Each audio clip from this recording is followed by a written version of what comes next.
Ketchup. Ketchup. Ketchup. Ketchup. Ketchup. Come on in, sit on down. It's time to catch up in the living room with me, Jeremy. And with me, Mikey. We're catching up. We're catching up in the living room. We're taking topics down. Right? Yeah. Yeah, I don't know. No, it was good. I Yeah. didn't want to jump in and ruin it. Oh, I thought I was waiting for you to put on a second piece to that. No. I thought I'd ruin it. We do. Oh, all right. Well, you got to believe in yourself, man. What song was it? Well, I kind of botched it a little bit, too. I didn't quite get the rhythm. what? Let's do it again. Arthur and the Knights of Justice. Do it. Oh, we're going to start the whole thing? No. Oh, we're going to do the song? Yeah. Okay.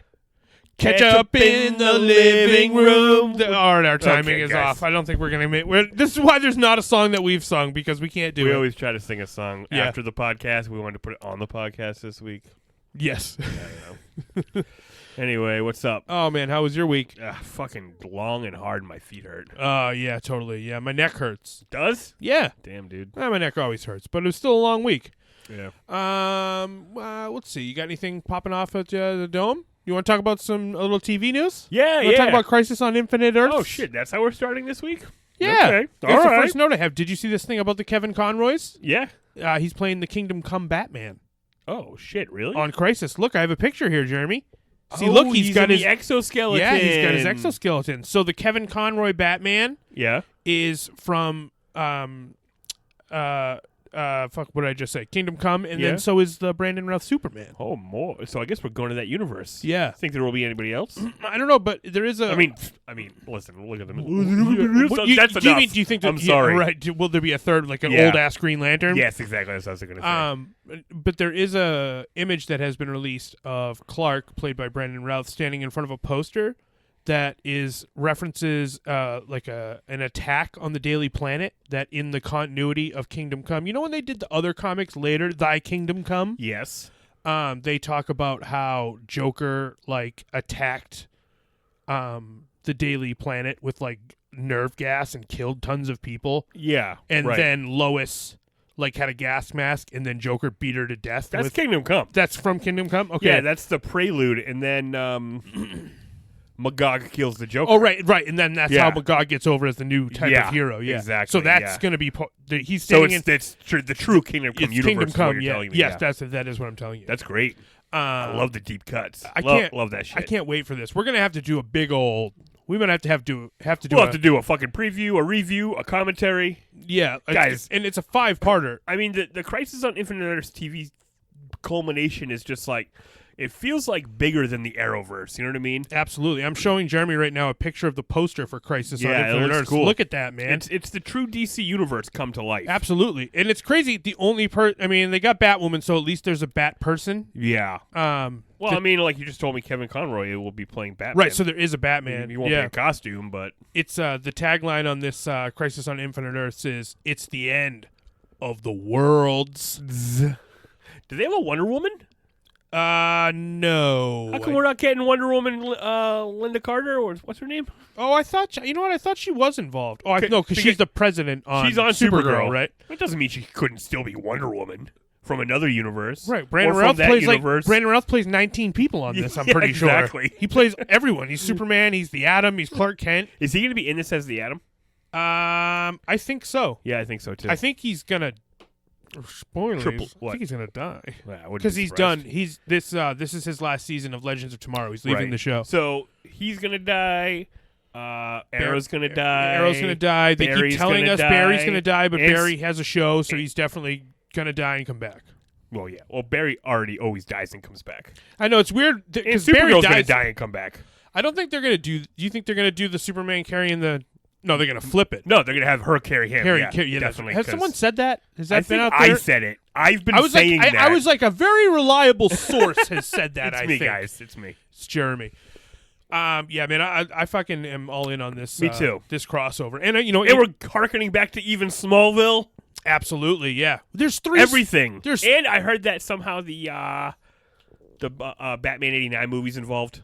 yes. There's a newspaper that has fucking Michael Keaton in it or Yeah. whatever. So, like, the is- Penguin released a bunch of little penguins or what have you. Yeah, exactly. Yeah. Is Batgirl from that version of Gotham? That would be weird.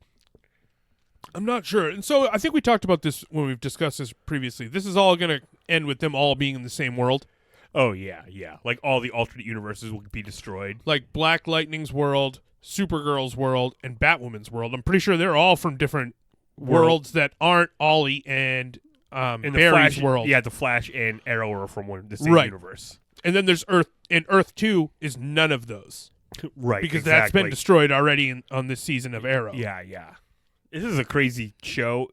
I love the balls on this fucking thing. And the balls of this fucking thing to do the multiverse and the whole thing. Fucking big old fucking high five to fucking Greg Berlanti. You know what? We haven't been getting jack shit for movies, so this is something we deserve. You know, he's the only person we can rely on. This is our Infinity War. Yes, this is our Infinity War. It's crazy that as DC fans, our Infinity War happens on the CW. That's a channel with Vampire Diaries. Thank the Lord Superman for the CW. That's true. I know. I was just his thinking, name by his cape. There's like barely one Batman in this Crisis on Infinite Earths. Yeah. But there's 3 Supermen minimum. It's funny. It's like you'd think you wouldn't be able to use Superman, but you could get away with using Batman because you're on a TV show and Superman flies and has heat vision. Exactly. But whatever. It is what it is. It's not a true representation of the DC universe, but it is with a few tweaks. It's cool, and then it's as if you removed Batman and Superman from the universe, let the universe unfold, then threw a few more Supermans in there. Yeah, you made Green Arrow and Flash your Superman and Batman. Exactly. And Supergirl, you're Wonder Woman. Yeah, which is cool. They're the Trinity. They're the Trinity. Yeah, for sure. Yeah. I'm glad they brought Black Lightning in. I haven't watched that show. I haven't either, but I really like and that's the cool thing. Even though I haven't watched that show or seen all the episodes of all of the shows, I'm still going to be all in on this, and I'm sure it will spark me to go watch that show. Yes. Oh, I bet it will. You watched a little bit of one of the seasons of Flash lately, yeah. right? Yes, I watched the new season. So of Flash if you had to pick one of these shows to be your show, it's Flash. Yeah. And like I'm an Arrow guy. Yeah, I think the second season of Flash is like probably the best of any of them. And the first season of Supergirl's pretty good too. Yeah, but even though that goes off the rails. Even though Arrow is my favorite one. Yeah. I don't know if any of the seasons of Arrow are the best season. I've never watched a whole season of Arrow. It's too boo for me. It's all a bit it's like dark and broody and like not like because but not like extremely not too dark. Yeah. It's still got the schmatz. Yeah, it's a little bit of the moots, a little bit of cheese. They all have cheese. They all have cheese on them. Extra cheese, well, please. But that's what you're paying to play here. Yes, you're getting the DC universe is going to be covered in CW cheese. Yeah. Oh my dude, I almost had a nerd cry on my lunch break at work today. What happened? Because they released a clip from the last episode of Titans on the DC streaming service. Yep. This motherfucker's Nightwing, bitch. Oh, really? Of course that was going to happen. Oh, my. It was, and I also saw this. I've been watching all the clips of the show on YouTube. I'm like, I really got to watch this show. But it was this one clip. So for a lot of this last season of Titans, Dick has been in prison. Okay. And he's in prison, and then all of a sudden he, like Bruce Wayne, walks in. And it's like... So many Bruce Waynes now. Yeah, Bruce starts fighting him, but he's imagining it. So, and because then he starts fist fighting, and Bruce is just... whooping his ass. Why are you in this prison? What are you doing? Stop being a pussy. Wow. So this is unrelated to that, but I just got sidetracked. But that was an awesome scene because you see him fighting this Bruce, and then it cuts to Dick, and it just looks like he's in his cell doing his practice karate. Wow. But there was another scene where it was like all the girls from the show, which is like, I don't know, Dove and Donna Troy and Starfire and Raven. They're all driving in a car, and they all stop, and then, Deathstroke's in front of them. Oh, shit. And he starts, shooting this fucking machine gun, and then something lands on the hood of the car, and they're like, what the fuck? And then they cut to this shot on the hood of the car, and he's straight up got full-on Nightwing outfit, the big black, the big blue V. He fucking throws his shock sticks down, and he just starts fucking going at Deathstroke. Does he look cool? He looks awesome. Wow. He looks perfect. Nice. Yeah, so we Dude, really got to check that out. We really got to watch that. We have to watch that. Yeah, we have that service. We do have that service. Yeah. It's a real waste to not watch it. I wonder when it's going to roll over. I better fucking find out and cancel it. You know me, I'm canceling services. You're canceling services left and right. Are you going to cancel Netflix? Yeah, dude. I think I might. Did you watch any Netflix this week? No. I didn't either. So, and that's what I keep noticing. I know. There's stuff, Well, actually, last week I did because I watched the toys that made us. Oh, yeah, the Toys That Made Us is a good show. But that's only 4 episodes per season. And I watched them all. You did watch them all? No, I didn't watch the the ones Power I wanted. Rangers one. Me yet. neither, because I never had Power Rangers toys. I don't like those toys. Well, so what was it? They had it was Ninja Turtles, Yeah, wrestling figures. wrestling figures, and There was. I don't want to say. This is gonna sound limited on my part. My Little Pony. But a girl one. Oh, it's not a girl one. Bronies. So I'd be wrong if I had said that. yeah. Check So myself. I actually didn't watch that one. That sounds pretty interesting. But the Ninja It's an Turtles one interest- was awesome. Yeah. I guess I should. I mean, those. Yeah. No, right. Because we don't like those Power Rangers toys because we were saying we don't like. You should never have. Don't make their heads spin so that you have the costume off on your helmet. No, I had a cool He-Man one where the chest would spin to reveal battle damage when you hit it. Oh. That was some cool spinning action. But yeah, I don't like when in the Power Rangers toys their heads spin, but they're still wearing their costume. Right. You're like, this is just for the scene where they talk to It's Zordon. just for the scene. Yeah. Rangers, please take off your helmets so that you can hold them in your in the crutch of your armpit. But really show off those turtlenecks. Aye, Rangers, we can't talk to you with your helmets on. Yeah, But yeah, so the Toys of Manus is a really good show. But it's only every once in a while. Obviously, Stranger Things. But That's again, one only happens once a year. and even then, I think it's once every 2 years. Yeah, that's true. You know what what am I I mean? going to do when there's a new season of Woo Assassins, I Jeremy? don't know, man. I don't know. Why don't you guys weigh in on this? Should I cancel Netflix? Should Jeremy cancel Netflix? Email us. Yeah, totally. Let us know. What's the email? Oh, the email is Ketchup in the podcast at gmail.com. There you go. So let me know. I'm thinking about canceling Netflix, so let me know. Is there anything else on the And I accidentally paid for a fucking month of Disney Plus, guys. $7? I know. I noticed that because I was like, I didn't ask you for your password, right? yeah, I was like, oh, I guess I'll sign up for it because I had said I was like, oh, I'll run this stuff, and then I went on to watch The Mandalorian, and I was like, oh, I guess he paid for it because I think he signed up for it on a Wednesday, so Yeah, it would have been. Well, I went to cancel it what I thought was Tuesday night after I got out of work, and I was like, I'm going to do it right now. I guess I fucking waited too long and noticed the next payment was in December. I'm like, oh. Could have used that $7 probably. Could have used that. Oh, always could use that $7. I know, yeah. It's unfortunate when $7 can make or break you, Oh, well.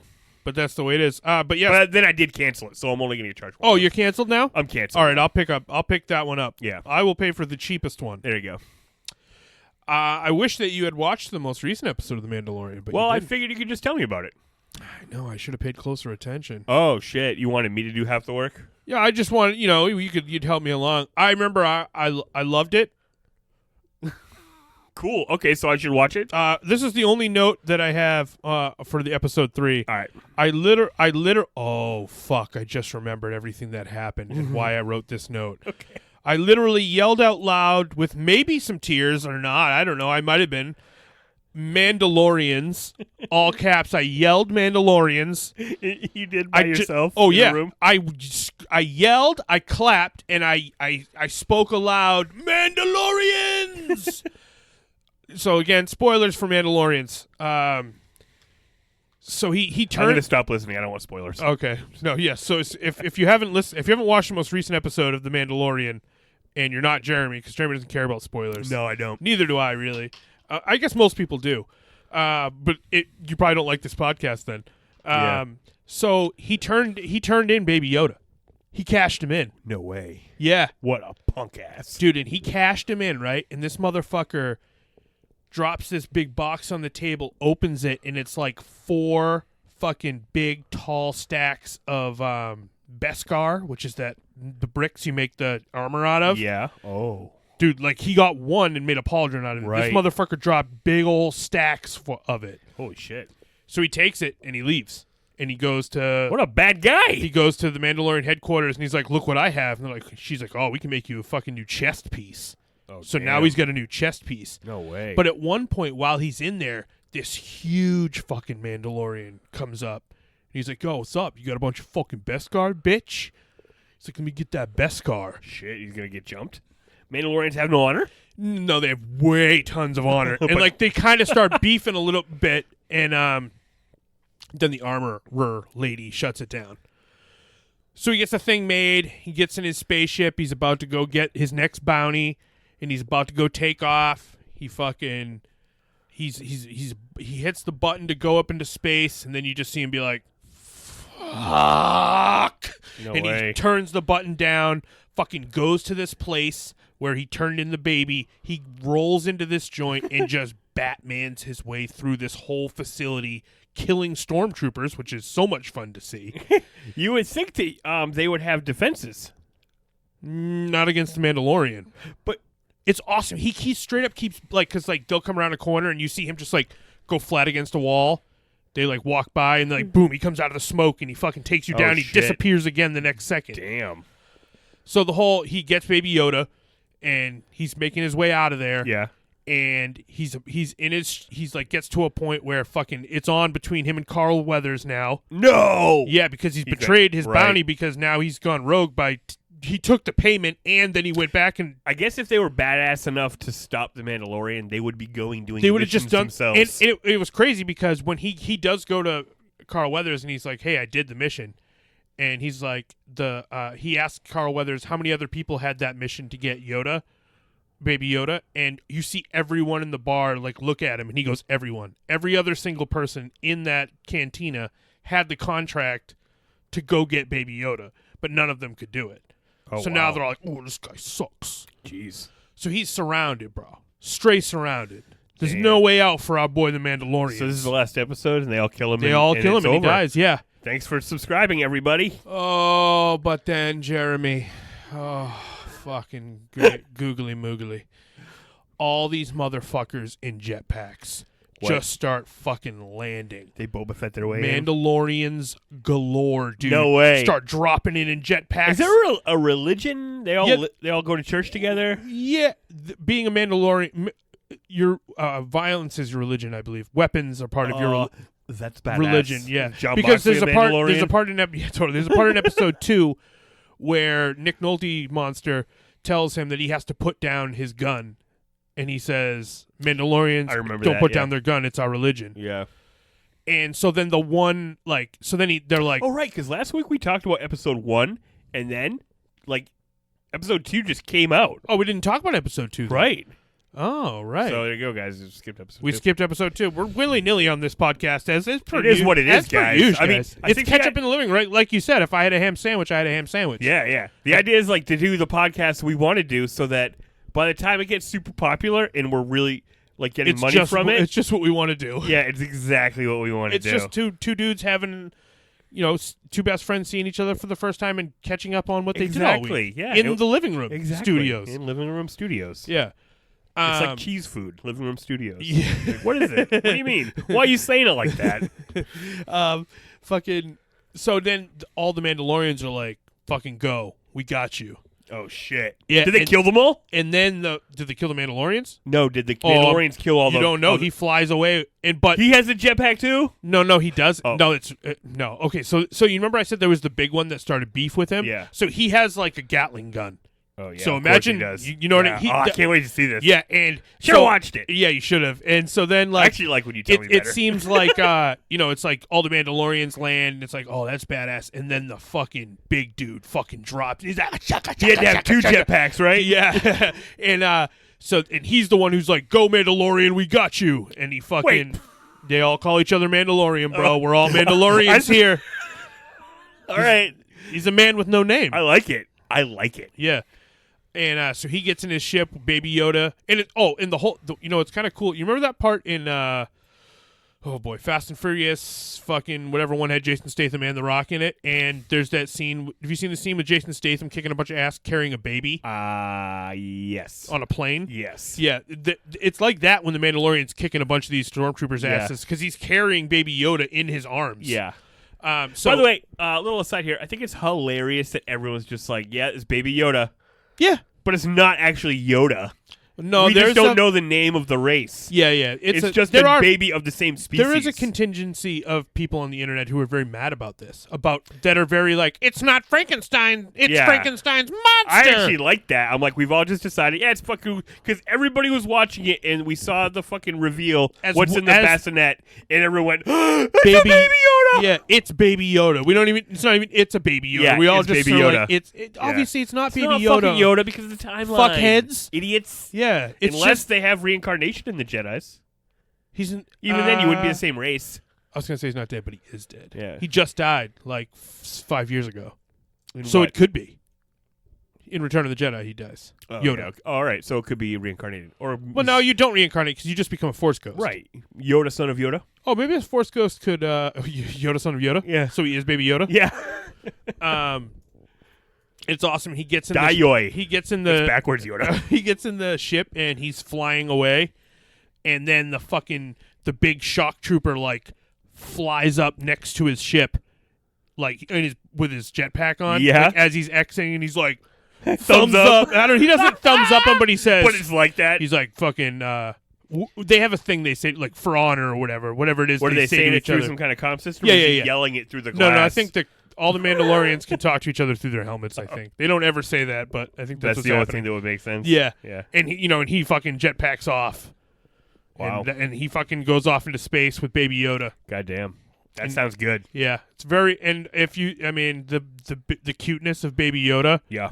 continues in this one. I bet. And there's a whole cute bit between them where when Yoda's in the ship, he keeps climbing out of his bassinet like he did before. Yeah. And he takes like this like knob off of one of his levers, and he's like playing with it. And he's like, it's not a toy, and he fucking puts it back on. And then at the very end of the episode, when they're flying out, he takes the knob off of the thing and like gives it to Baby Yoda. Because now it's a toy. Because now he wants it. Because he knows he wants it. Right. And they're fucking friends. That's great. It's I've never been more satisfied with anything. I wrote, I just don't have any problems with this show. Yeah. 100% marking out on it. Oh.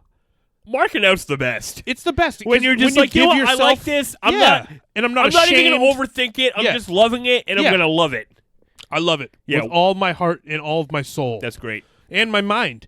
Yeah. I find it excites all of those things. Yeah, it's great. Good review, man. Oh, jeez. I was just, man, I got real excited when I was talking about when all the Mandalorians showed up. Sounds badass. Can you see why I wrote all caps Mandalorian? I mean, maybe Mandalorian! maybe you aren't that emotionally expressive that you would yell in a room by yourself, Mandalorians, but I am. I feel it. Yeah. You watch? What did you watch? What did you do all week? Man, what You did son I of a watch? bitch. No, right? Did you do anything? Jeremy doesn't take notes. Sometimes I don't take notes. He can remember everything he does. No, I can't, but sometimes I just say some stuff I did. What did you do, Jeremy? Tell me one thing you did during the week. One thing I did, I watched the new episode of the Goldbergs. You like the Goldbergs. You talked about Goldbergs last week. Yeah, because Hulk Hogan was on it, right? Hulk Hogan! When I was a kid, I used to think his name was Hulk Hogan. Hulk. I thought his name was Hulk Hogan. Hulk Hogan! So, yeah, you know what? Even though I said this last week, I haven't been loving this new season because it's like some of the kids have moved out. It's like they're older now. The They're all dynamics 50. shifting, yeah, but they're trying to still keep the show. But this one was a Thanksgiving episode, so none of that mattered. You're early in your Thanksgiving episode talk. What? Why? What's next week? Next week is the Thanksgiving episode. How would next week possibly be the Thanksgiving episode? It will drop after Thanksgiving. No, it won't because I come home Wednesday night. Oh shit! So you tell Jeremy. me? Well, I just tell you what I watched this week. No, right? I don't actually not want you to tell us. I'm just causing problems. This will be a good warm up for the Thanksgiving episode. Yeah, I think that we should watch classic sitcom episodes. Yes, I agree. I'm not trying to watch Turkey Day episodes of 30 Rock. Yeah. Although, so send us those classics. Yeah, hey, guys, again, whoever you are out there, the fucking whatever, however many you are, 7,000 people listening. The 7,000 of you. Tell me about the best happy days where they eat turkey. Come on. Specifically. Be specific. Yeah. Please email us at ketchupinthepodcast@gmail.com, or even easier, just go on Twitter. Yeah. At ketchup_podcast. And we don't have a Facebook. And say, hey, dickheads, you have to watch The Growing Pains of Season 6, Episode 23. Yeah. Where they didn't have any turkey, but they made it the best of it. How didn't they have any turkey? They were stuck at an airport. Okay. I don't know, I was going to say. That might be one, is what I'm saying. Right. But then turkey comes in at the end, and now we all have turkey, probably. But then a live turkey comes in, and they're like, let's not kill the turkey. No, that wouldn't happen. They wouldn't kill it. Yeah. But tell us about this Turkey Goldbergs. Yes, what was the gimmick? The gimmick was that... Because they surely must have done many Thanksgiving episodes of that show. I'm sure they have, yeah. Because the mom is a bit of a... You're right. The mom on there is like a real homemaker. Yeah. Yeah, and she really prides herself on that stuff. Like, aggressively is like, you're coming to fucking Thanksgiving. Yeah. So, yeah, this one was... let's see, Murray's dad, who's kind of an asshole, and they don't really talk to anymore because he always ruins everything. She invited him, and they were trying to get. He's probably played by somebody that I know. From Independence Day, the old man. $20,000 for Hammer? Yeah, that guy. Judd Hirsch. Judd Hirsch, yeah. Judd Hirsch. Oh, Judd Hirsch plays that guy can be a curmudgeon. Yeah. That's what he is, yeah? Yep. So they invited him to Thanksgiving, but she wanted to set it up so Murray was in a super good mood when he got there. So she invited his friends. She taped the Eagles game, and he didn't know it was taped, but they won. So it was her way of like tricking him into being in a good mood. And but then it all got ruined. He thought he was watching a live game. Yes. But then the dad came over early and ruined everything. Oh, he's like, the Eagles win. Yeah. Exactly. Oh, you don't ruin a sitcom dad's sports games.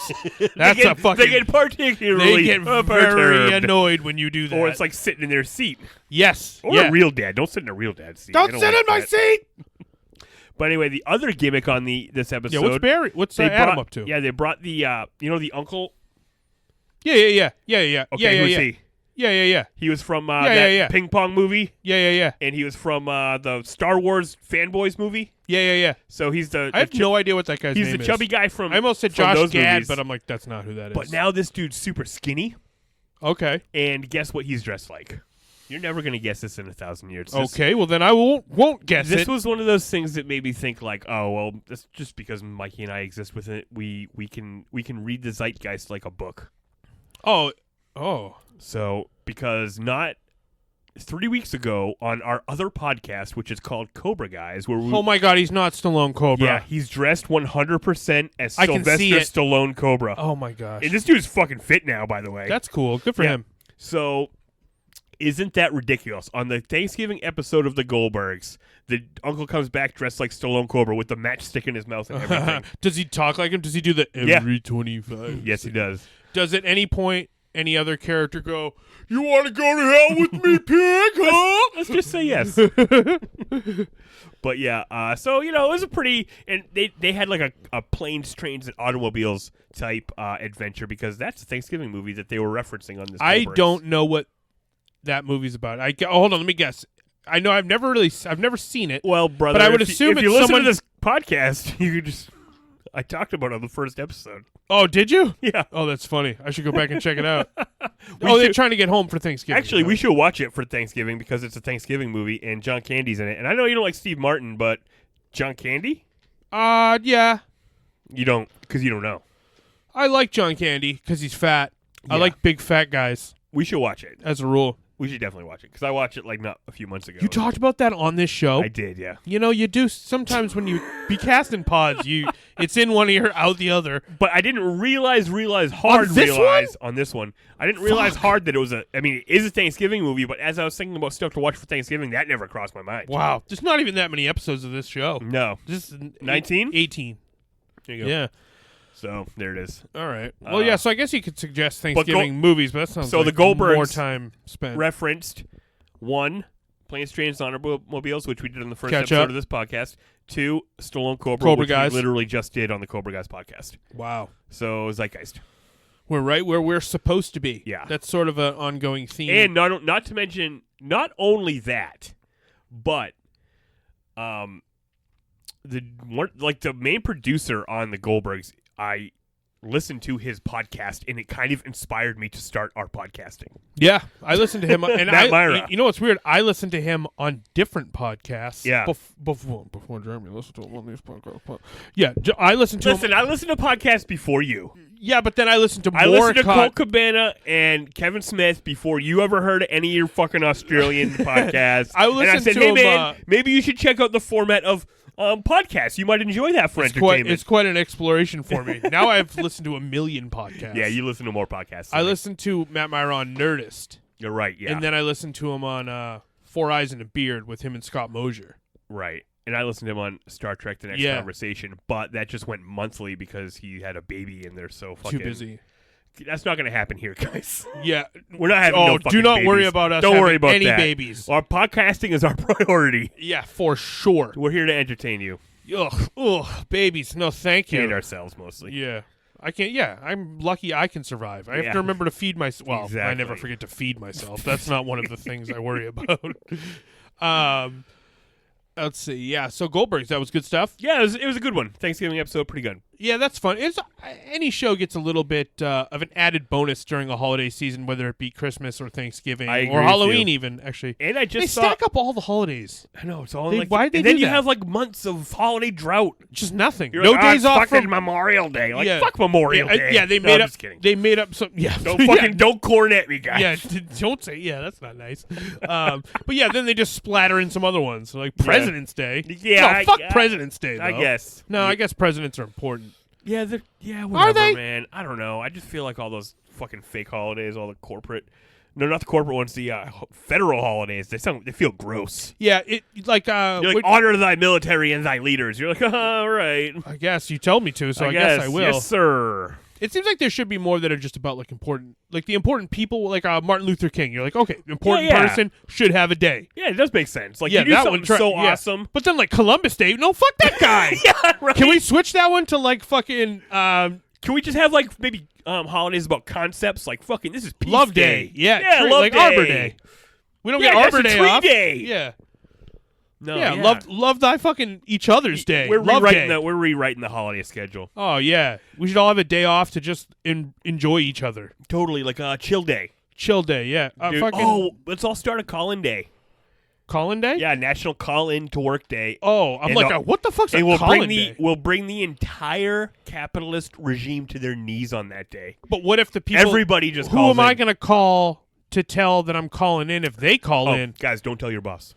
Oh yeah, this is only for the under. This is just for the If workers. you're management, you can get fucked. Oh wait, are you guys rich managers right now? Ugh. Why aren't you giving us more money then?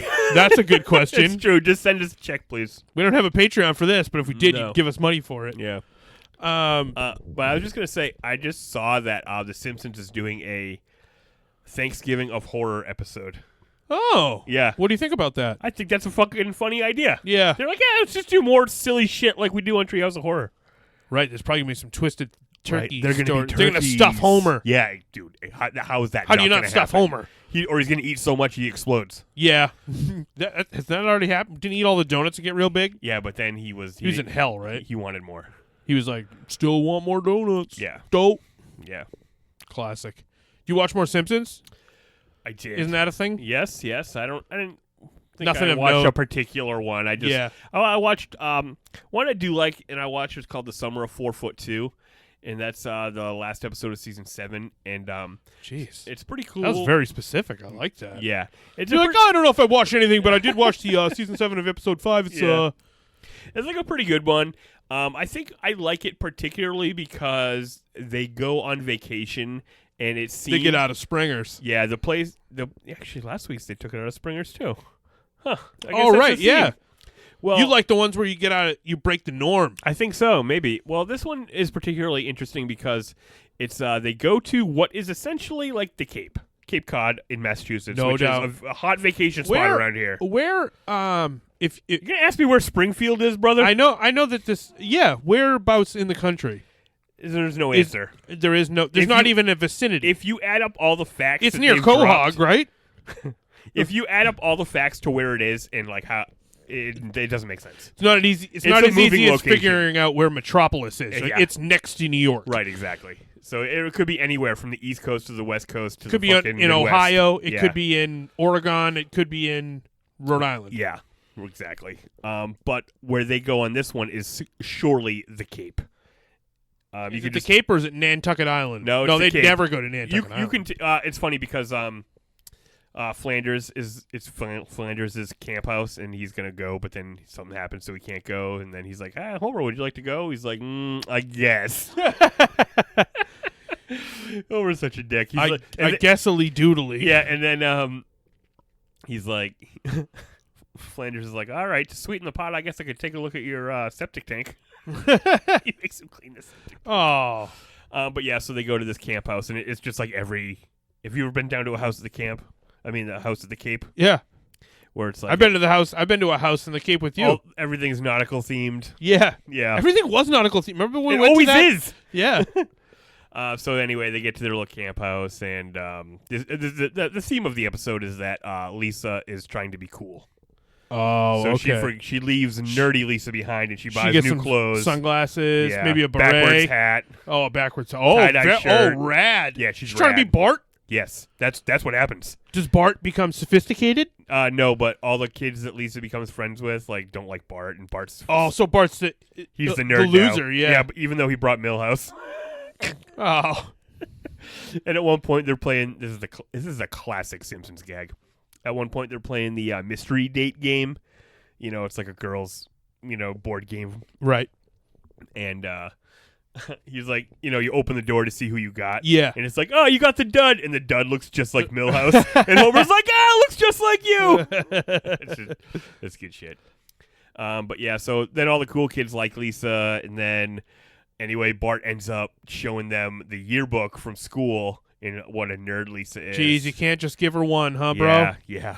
And then they pretty much go to war for the episode, where Lisa's just like the meanest anybody could ever be to Bart. Oh, wow. Yeah. Do you think they like each other at the end of the day? Bart and Lisa? Yeah. I would say so. Given yeah. that future one? What about that one? That's the only one. Which one's that? You know the one where they're like grown-ups? Yeah, yeah. Oh, when she when gets is that? married? Yeah, when is that? That's season 8, I think. Oh, all right. Yeah. I'd like to watch that one again. That's a good one. A lot of people say that's the best one. Oh. Yeah, it's Wow. it's one of the better I'm so smart. better known ones. Yeah, All right, good. that is good. I watched. I think I told you off pod that I was going to get into the Mayans MC. Oh yeah, you did say that. And Yeah. I was like, really? I did. I'm like, really? I did. You did? I did. Tell me about it. I watched the first half of not the first half. Because you were hot off a rewatch of Sons of Anarchy. Yeah, and I was watching Sons of Anarchy, and I kept being like, I could just. You had even been like, there is new Sons of Anarchy you haven't seen called Mayans. And I'm like, Right. yeah, but I'll just watch Sons of Anarchy. You're like, I'm super racist. I'm not watching that. No, that's not. That would be the only reason not to watch it. Yeah, and actually, no, that's not it, Jeremy. It's not a thing. I have been very much enjoying, and even in my notes, I did. I'm like fucking learning a lot about like the Latino culture. Talking about culture shock, or it's just cool seeing all the different. It's like seeing, and it's through a specific lens. The Mayans MC. I'm learning about this Latino culture through the eyes of this fucking motorcycle club, where I think they're taking some liberties with some of these, like religion and superstition is like a big thing. Oh, really? In that culture, I've been watching a lot of the behind the scenes also on YouTube. So just like, and this whole show, not only is all of the cast Latino, but like most of the crew are all really? also Latino. So, yeah. So this isn't one of those things where it's like They did not just go.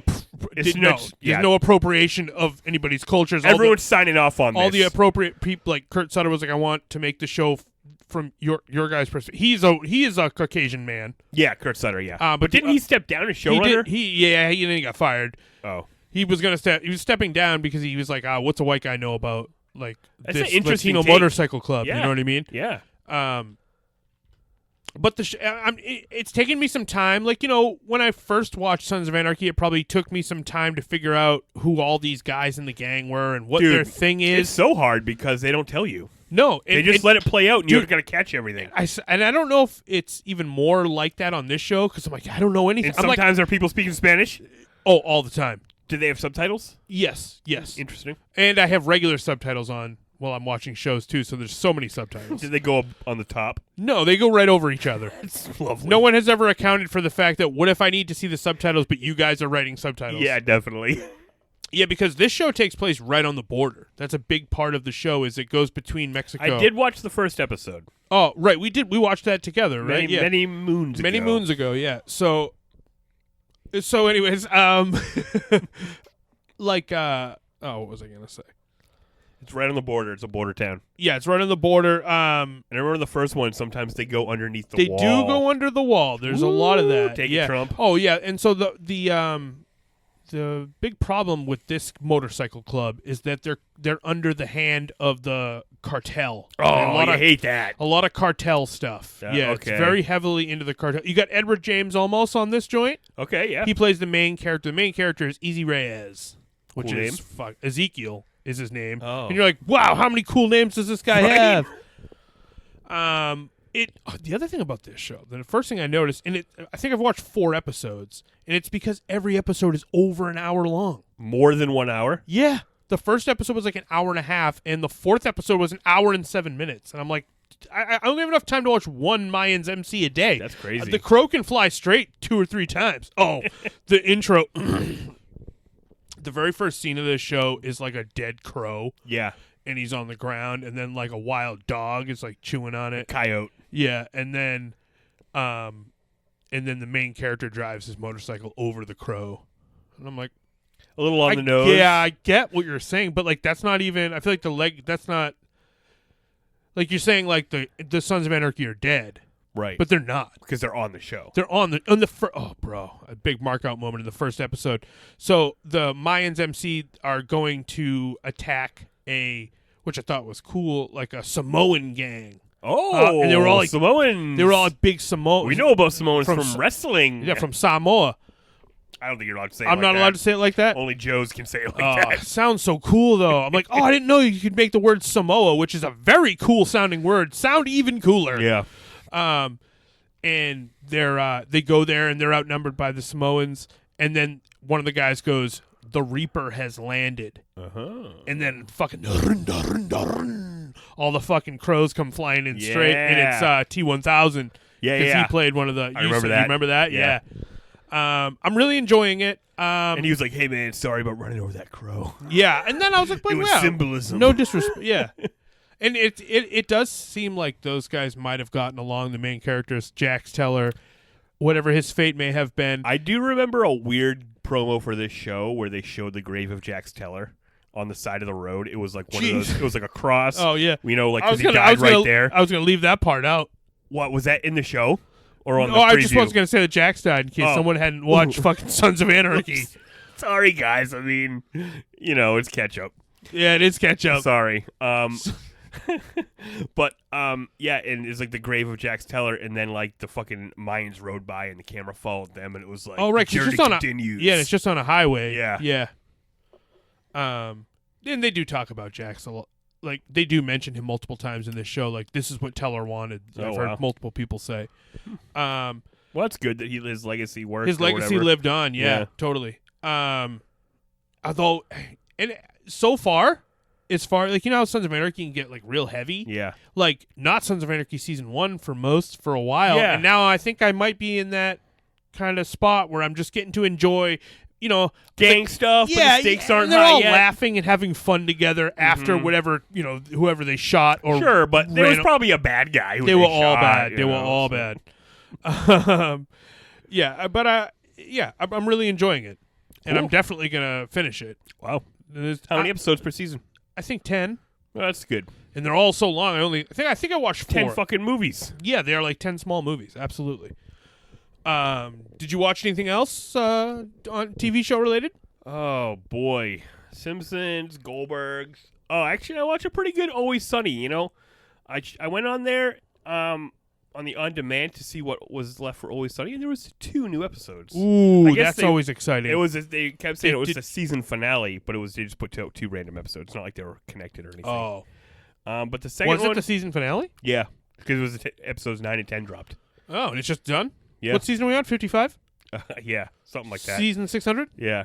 So, like, the last episode was actually about that. It was like, you know, that they do those ones that are like a straight metaphor of the whole episode. Yeah. So, as it's happening, they're playing laser tag, and Dennis is like, "Okay, Charlie, me and you got to hold." I've seen clips of this. We got to hold the fort. We got to stay here in the base and guard the base. And then they send Dee and Mac into the air ducts to like snipe off all the kids out there, and they send Frank out with his vest off to like absorb all the fire and create chaos. Of course. So it's like, so I'm trying to figure out. I'm like, what is this episode about? You know. So yeah, as it turns out, it basically turned into a metaphor about the show. You know, like he's like, you know, because Dennis is like, we gotta keep doing it. We gotta keep doing it. He's like, well, and Charlie's like, why, man? I just want to go out there and have fun. And he's like, we gotta keep doing it, you know, for the money. And they pull out like this fake money, and he's like, yeah, like money's cool. It's like the money from the arcade. Right. I was like, wait, what's the money in the show? Yeah, it's money from the arcade. You get money from beating the kids at laser tag? Yeah. Oh. Yeah. So they've been doing that for years. So who are the kids? The kids are the kids are the I'm not sure. People who watch the show or the people that pay Well, then they got to say. Then he was like, "Oh, there's always some kid out there coming up like Big Mo." It was like a kid. It was a scoreboard, and it was they were the green team, and then it was this name Big Mo, and it was moving up the charts, and they were at the top. Oh. And he's like, "We gotta stop Big Mo," and then he's like, "You know what, man? There's always gonna be a Big Mo." It's like there's, but I think what we gotta ask ourselves are we having fun? I don't know, dude. Yeah, exactly. And so eventually. Well, Dennis never acquiesces. Right. Eventually, they do get Dennis to calm down and stop pushing. Because he keeps he insults Mac to wind him up to make him really aggressive, then sends him out there, and he compliments Dee to make her feel like undeserving. He's like, when I compliment Dee, she feels so undeserving of my love that her self-rage enacts, and then she goes out there and be super aggressive. So that's what he's doing. And then you let Frank be Frank. Yeah, and Frank, he thinks he's playing, but he's not. Right. he thinks he's part of it, but he's just being Frank. Yeah, exactly. And so then he's like, oh, see this guy on the money. He's like, it's whoever owns the arcade. And then BJ Playcraft. Yeah, exactly. And Frank tells him that guy died. And then he looks at his phone. He reads about this guy's life and how he was never happy, and he fucking worked all his life to open this arcade, and then died unhappy. He killed himself. Oh. So then Dennis is finally like, you know what? Maybe we should let it end. Let the game end. Let Big Mo take over. And then they all fucking... Is Big Mo, do you think anything specifically? Yeah, or just there's always a Big Mo? I couldn't quite tell what reference that Maybe was. not quite aware of who know. I don't even know. I don't know what new shows are coming out or what shows compete with Always Sunny or anything. Is it Stumptown? It might be Stumptown. So, anyway, then they all walk away sad. It's probably the unicorn. And yeah, probably. And then Big Mo comes in, but then they all come back and get him, and they're like, "We're never leaving." Yeah, I was just gonna say, wait, is this the end of the show? That's how it ends. Fuck you. Yeah, that's what I was thinking too. I'm like, is this the last one? You never know when shows get past season 5. It's season 14, I think. Is it 13 or that's 14? Crazy. Right? I think it's 14. So I part of the points they were saying is part of what they were saying with that episode, I think, was they could do it forever. Right. They could literally do it forever. Just like we're going to do with this podcast. Just like we're going to do with this podcast, yeah. Get ready to catch up forever, motherfuckers. So it was a good one. Yeah. I do like that show. I really enjoyed. We watched a couple. Yeah, we did. Recently. We watched that black and white one, the Noir. I love any fucking time. They're like, hey, this is Noir one. This is Noir Castle? Sure, I'll watch Noir Castle. I agree. Do you want to do Noir Ketchup? Oh, a Noir Ketchup where we watch all Noir episodes? No, where we talk like this. See? Well, hello, everybody. Noir guys talk? I don't think it is. No, I knew the podcast was set when the mics were hot and the room was cold. Yeah, now we're talking. We had microphones, and we had something to say, too. We'd watched things, we'd seen things, we'd read things, we'd heard things. Of course, back then it was all easy. It was all so easy. In the beginning. But now we've come so far. Yeah, we should. We should do a whole Noir episode. All right, cool. I want to talk about some movie news, Jeremy. Do you know that they're doing Robocops? Robot Cop. No. Do you know about Robocop? No. Well, you know about Robocop. I know about Robocop. Capital R. Hello, Alex. They're doing a new Robocop movie, and it will be a true sequel. They're doing one of these things with Robocop. What are you talking about? They're doing like the Thunder Gun on the fucking episode of Always Sunny from this season? This most recent Terminator movie. They're like, those other sequels didn't exist. This is the sequel. Oh, a sequel to what? Robot Cop 1. They're doing a sequel to Robocop 1? But I like Robocop 2. I know. They should have done a sequel to Robocop 2 and then just... it's not like Robocop 3 did anything we couldn't undo. Yeah, we should just not have... Yeah, just don't talk about it. Just don't talk about it. Actually, yeah. But either way, they're doing a Robocop, and he better look like... See, I have a picture of Robocop here, Jeremy. Yeah. See how cool he looks with his big gun and his big metal suit? suit? Robocop's super cool. Yeah. And they just got a new director. Weird. And I hadn't heard about this, so I'm like, wait. So the reboot's undone. Yeah. They unbooted the reboot. The one with the Michael Keatons. Mm-hmm. And they nixed number 2. And number 3. And that TV show, Dark Force. Yeah. Yes. Robocop Dark Forces. What do you think about that? Okay. Yeah, I'll watch it. I'll fucking watch it. Who's playing Robocop? The guy? Fucking Peter Wellers? Yeah. Peter Wellers in there. It's freeze, punk. Is it? No, there's no I don't really have more news than that. I just thought that they are just doing it. Yeah, it's ignoring the events of the film's two They're sequels. Just copying Terminators. Although I don't... Yeah, they are. And that seems like the laziest type of like sequel where you're like, some of it counts, some of it doesn't count. I think isn't that kind of what happened with the new Halloween? Is that what kicked it all off? Oh yeah, maybe. You know, it was a sequel to Halloween. No, I didn't Did you see the Halloweens with the Jamie Curtises? No, did you? No.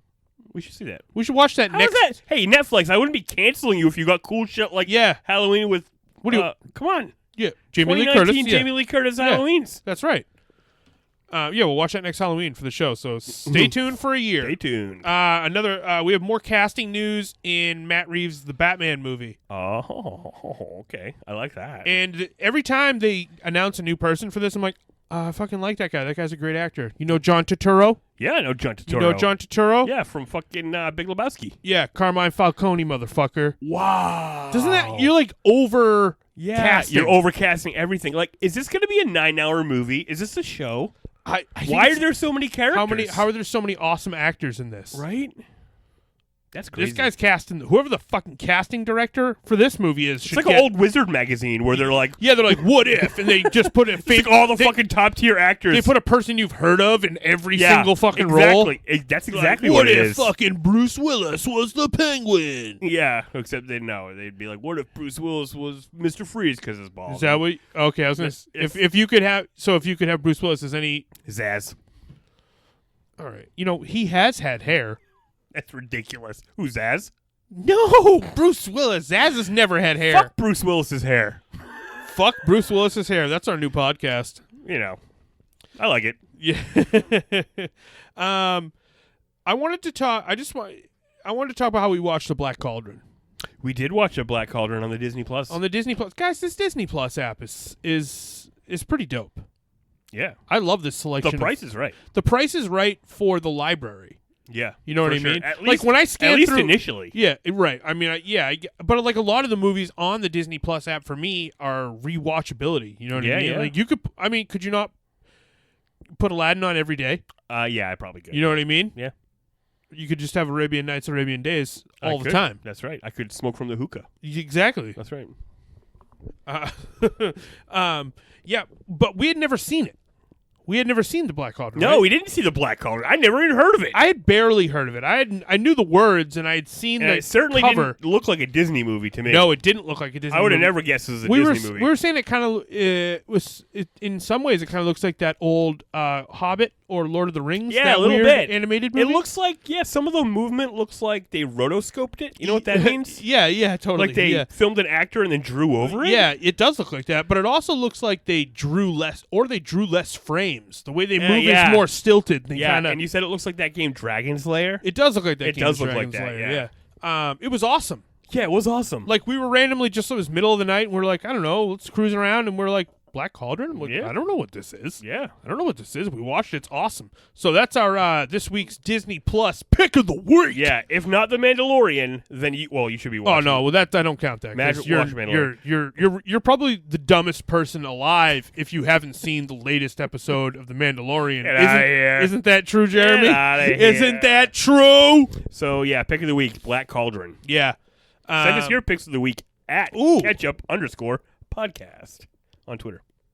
Oh, yeah. Very good How job. about that? Picks of Nice. the weeks. Disney Plus picks of the weeks. Or any Netflix stream. picks of the week. Yes, to get Jeremy to fucking not cancel. Yeah. To let it weigh in on that. We're keeping Hulu. Keeping Hulu. Hulu's great. Yeah, Hulu's great. I gotta watch my South Parks. I gotta watch my Sons of Anarchies. There we go. And my Mayans MC. And my Star Trek's The Next Generation. Oh, I've been watching TNG on Hulu as well. Yeah. Always watching TNG. Always watching. You should always be watching TNG. Yeah. How do you even relax? Yeah. If you don't How do you Next unwind Generation? at the end of the night if you don't hear the gentle hum of the fucking warp core? Captain's log. Yeah. Good night. Yeah. Totally. Yeah. Absolutely. And then you know what the weirdest thing is? Why is the title screen of so loud? It's so loud. Dude. It's the loudest thing, but I love it. I'm do like, too. Yeah. And it's funny because it always wakes me up. I wake up, I go, Star Trek. You and then I fucking Riker. I Riker this. Look at Riker. That person has no gender, and he's gonna bang her. Oh, I know. I wake up, Riker's getting into some nonsense, So or he's getting fucking into Data's in something in the holodeck. Yeah, his brain got beamed into the holodeck. Now he's all the characters. Yeah. That's one. Emails. All right, here we go. Hey, we got a lot of emails today. We got some emails, and we have to read them because we love you guys. We like forgot hearing to do about them, and then we're doing them now. What are you talking about, Jeremy? You're spoiling all the secrets. I'm breaking the kayfabe, guys. So we forgot to do the emails because we got so caught up in our own bullshit that now we're doing them at the end, but we're going to stick them in the middle. Yeah, so it's the middle of the podcast. How's it going so far? I hope you guys are enjoying it. This is right before we start talking about wrestling, I would assume. All right, so let's go to our first email. This comes to us from Nuke Von Dynamite. Nuke Von Dynamite. He's the bomb. Hey, living room brethren. What up? What's up, bro? Sorry I've been away a while. No need to ever apologize to us. Work hours are throwing off my podcast routine. Oh, boy. Yeah, I feel you, brother. I'm too behind on that hit show you might have heard of called Cobra Guys. Ooh, I know that one. But I've just caught up with Ketchup. Oh, that's interesting. Someone who's more invested in listening to Ketchup than Cobra Guys. I like that. Interesting. I like that too. Yeah. Every episode. Ketchup. Every episode is a smash hit. I encourage people to listen. Oh, cool. We really appreciate that. Thank you, Nuke. That's awesome. TV. So we don't get, you know what? And this, I've heard about this. So we don't get Disney Plus in the UK till April. Oh, bro, I didn't know that. I don't mean to rub it in your face or nothing. Yeah, that's fucking absurd. It's distribution rights. What about Euro Disney? Yeah. Euro Disney Plus. That's not how it works. All right. Till April or May. But I did manage to catch episode 1 of The Mandalorian by whatever means necessary. Well, you're a bounty He didn't hunter, say sir. whatever means necessary. I added that. Oh, I see. Totally awesome. Very awesome. I was thinking, if enough people stream Gargoyles, will Disney greenlight a live-action remake of the series? I heard that Jordan Peele is interested in writing and directing that. Yeah, that sounds awesome. So if he's already saying he wants to do it before they launch this service, then yeah, it's happening. Yeah, I would hope that it is going to happen. Gargoyles is awesome. It is awesome. I'd watch it. I loved Gargoyles back in the day. Macbeth is an anti-hero / villain. Who would have thought? That's badass. Watchmen has been great too. What is Adrian Veidt doing? All right, so okay, we haven't been watching. We haven't Watchmen, watched, but I'm gonna watch it all at once. We don't watch The Watchmen. Who watches The Watchmen? Not us. Oh, Nuke Von because Dynamite. Nuke Von Dynamite. Not us, because we don't have that. Yeah, I'm gonna binge it. Comics. You guys ever read Grant Morrison's Multiversity? Oh, fuck yeah, We I have. read Multiversity. Yes, it's a big fucking book. By the end of that comic, he's like, well, you are giving us life by turning the page, Yeah. viewer. Oh, Yeah. my God. Specifically the issue Pax America. Yeah. It features the Charlton Comics characters like The Question, Blue Beetle, Captain Atom, Nightshade, and Peacemaker. That Alan Moore wanted to use for Watchmen when it was originally going to be called Sentinels of Justice, Who Killed the Peacemaker. Bro, fucking good info. This is good info. Yeah, I didn't know that. I knew know. that he wanted to use those characters. But then he had to make up his own? Yeah, but I did not know there was a different name and everything. Sentinels of Justice, Who Killed the Peacemaker? That's awesome. That's fucking badass. Before DC made him create original characters. I only read it recently, but it was awesome. Yeah, I read Multiversity. I don't specifically remember that issue, but I read it all at once, so it's kind of a mind meld inside of me. It all gets kind of jumbled together. Yeah, but that's awesome. Wrestling. So, AEW rocks. I'm glad you think so. I think Sammy Guevara will be AEW champion in like the next 5 to 10 years. Brother, I think so too. There's something about him. Total top shelf star. Yeah, 100% agree. I 100% agree. I think that they're... And you know what? And that's like there's a number of guys in AEW that like I was like, fuck, whatever. Just a guy. You know what I mean? Yeah. But now I've totally flipped around on. And 2 of those guys would be Sammy Guevara and Darby Allin, I think would be the 2. Yeah. Where I was like, whatever. Yeah. But yeah, Sammy Guevara is something in his eye. Something in the way he moves. Yes. It's special. Yeah, he's got charisma even in the way he moves his Yeah, body. yeah. I say again, they need to sort out the women's division. Well, stay tuned for later in the podcast. I talk about that. Like he puts them on blast. Yeah. Put Shanna and Jamie Hayter in title runs with Riho, while B. Priestley finishes off a feud with Britt Baker and transition B into the title picture. I think those are all the. I'm right on pace with Nuke There's Von Dynamite. nothing wrong with Riho. No, there's nothing wrong with Riho. But But yes, Shanna I agree with and you. Jamie Hayter and B. Priestley, I like all of them. Yeah. Yep. You got to guess- jostle it up. Me and Nuke Von Dynamite. hate Britt Baker. I think a lot of people do. Everybody hates the dentist. AEW is missing a Tessa Blanchard or Taya Valkyrie. I agree. I think Tessa I don't know who Taya Valkyrie is. You don't know Taya Valkyrie, No. bro? That's Johnny Morrison's wife. Oh, okay. I don't know who she is. Oh, wow. You got to do your research, bro. But I do know Tessa Blanchard, major star. Well, Taya Valkyrie fights Tessa Blanchard all the time on Impact. I don't watch Impact. Well, you got to just. I don't watch Impact either, Jeremy, but I stay attuned of what's happening. Well, you know what? So do I, but I just miss Taya Valkyrie. I'm sorry. AEW is missing a Tessa Blanchard or Taya Valkyrie, someone who is a powerhouse but in-ring proficient. Yeah, who's that one you hate? Oh, fuck her. Sadie Gibbs, dude. They keep saying it's a powerhouse. Yeah, they do. Rhea Ripley would be perfect too. Yeah, definitely. I mean, who was on Dark this week? Chris Statlander. Statlander. Yes. She's an alien. She's a powerhouse, and she's a badass motherfucker. I'll have to watch it. Her moves looked awesome. Everything she did was crisp. Oh, excellent. Yeah. Maybe I should check that out. So he says, anyways, keep up the good work. You're delivering 5-star podcasts every week. All TH best. Don't mean to bust you on your Dude, thank you so much. No, we really thank you. appreciate that. Nuke Von Dynamite. Super nice. Thank you. Yeah, very good. And apparently, me and Nuke are on the same exact you guys are page. vibing. Yeah. I mean, I don't like Britt Baker either. I just don't like to say it a lot. Yeah, fair enough. All right, we got Raptor, or rather, should I say, Super Ultra Mega Raptor, Super as Ultra he's known Mega here Raptor in the living riding room. in a mech. Mecha Raptor. Hey guys. Hey. What's up, Andy?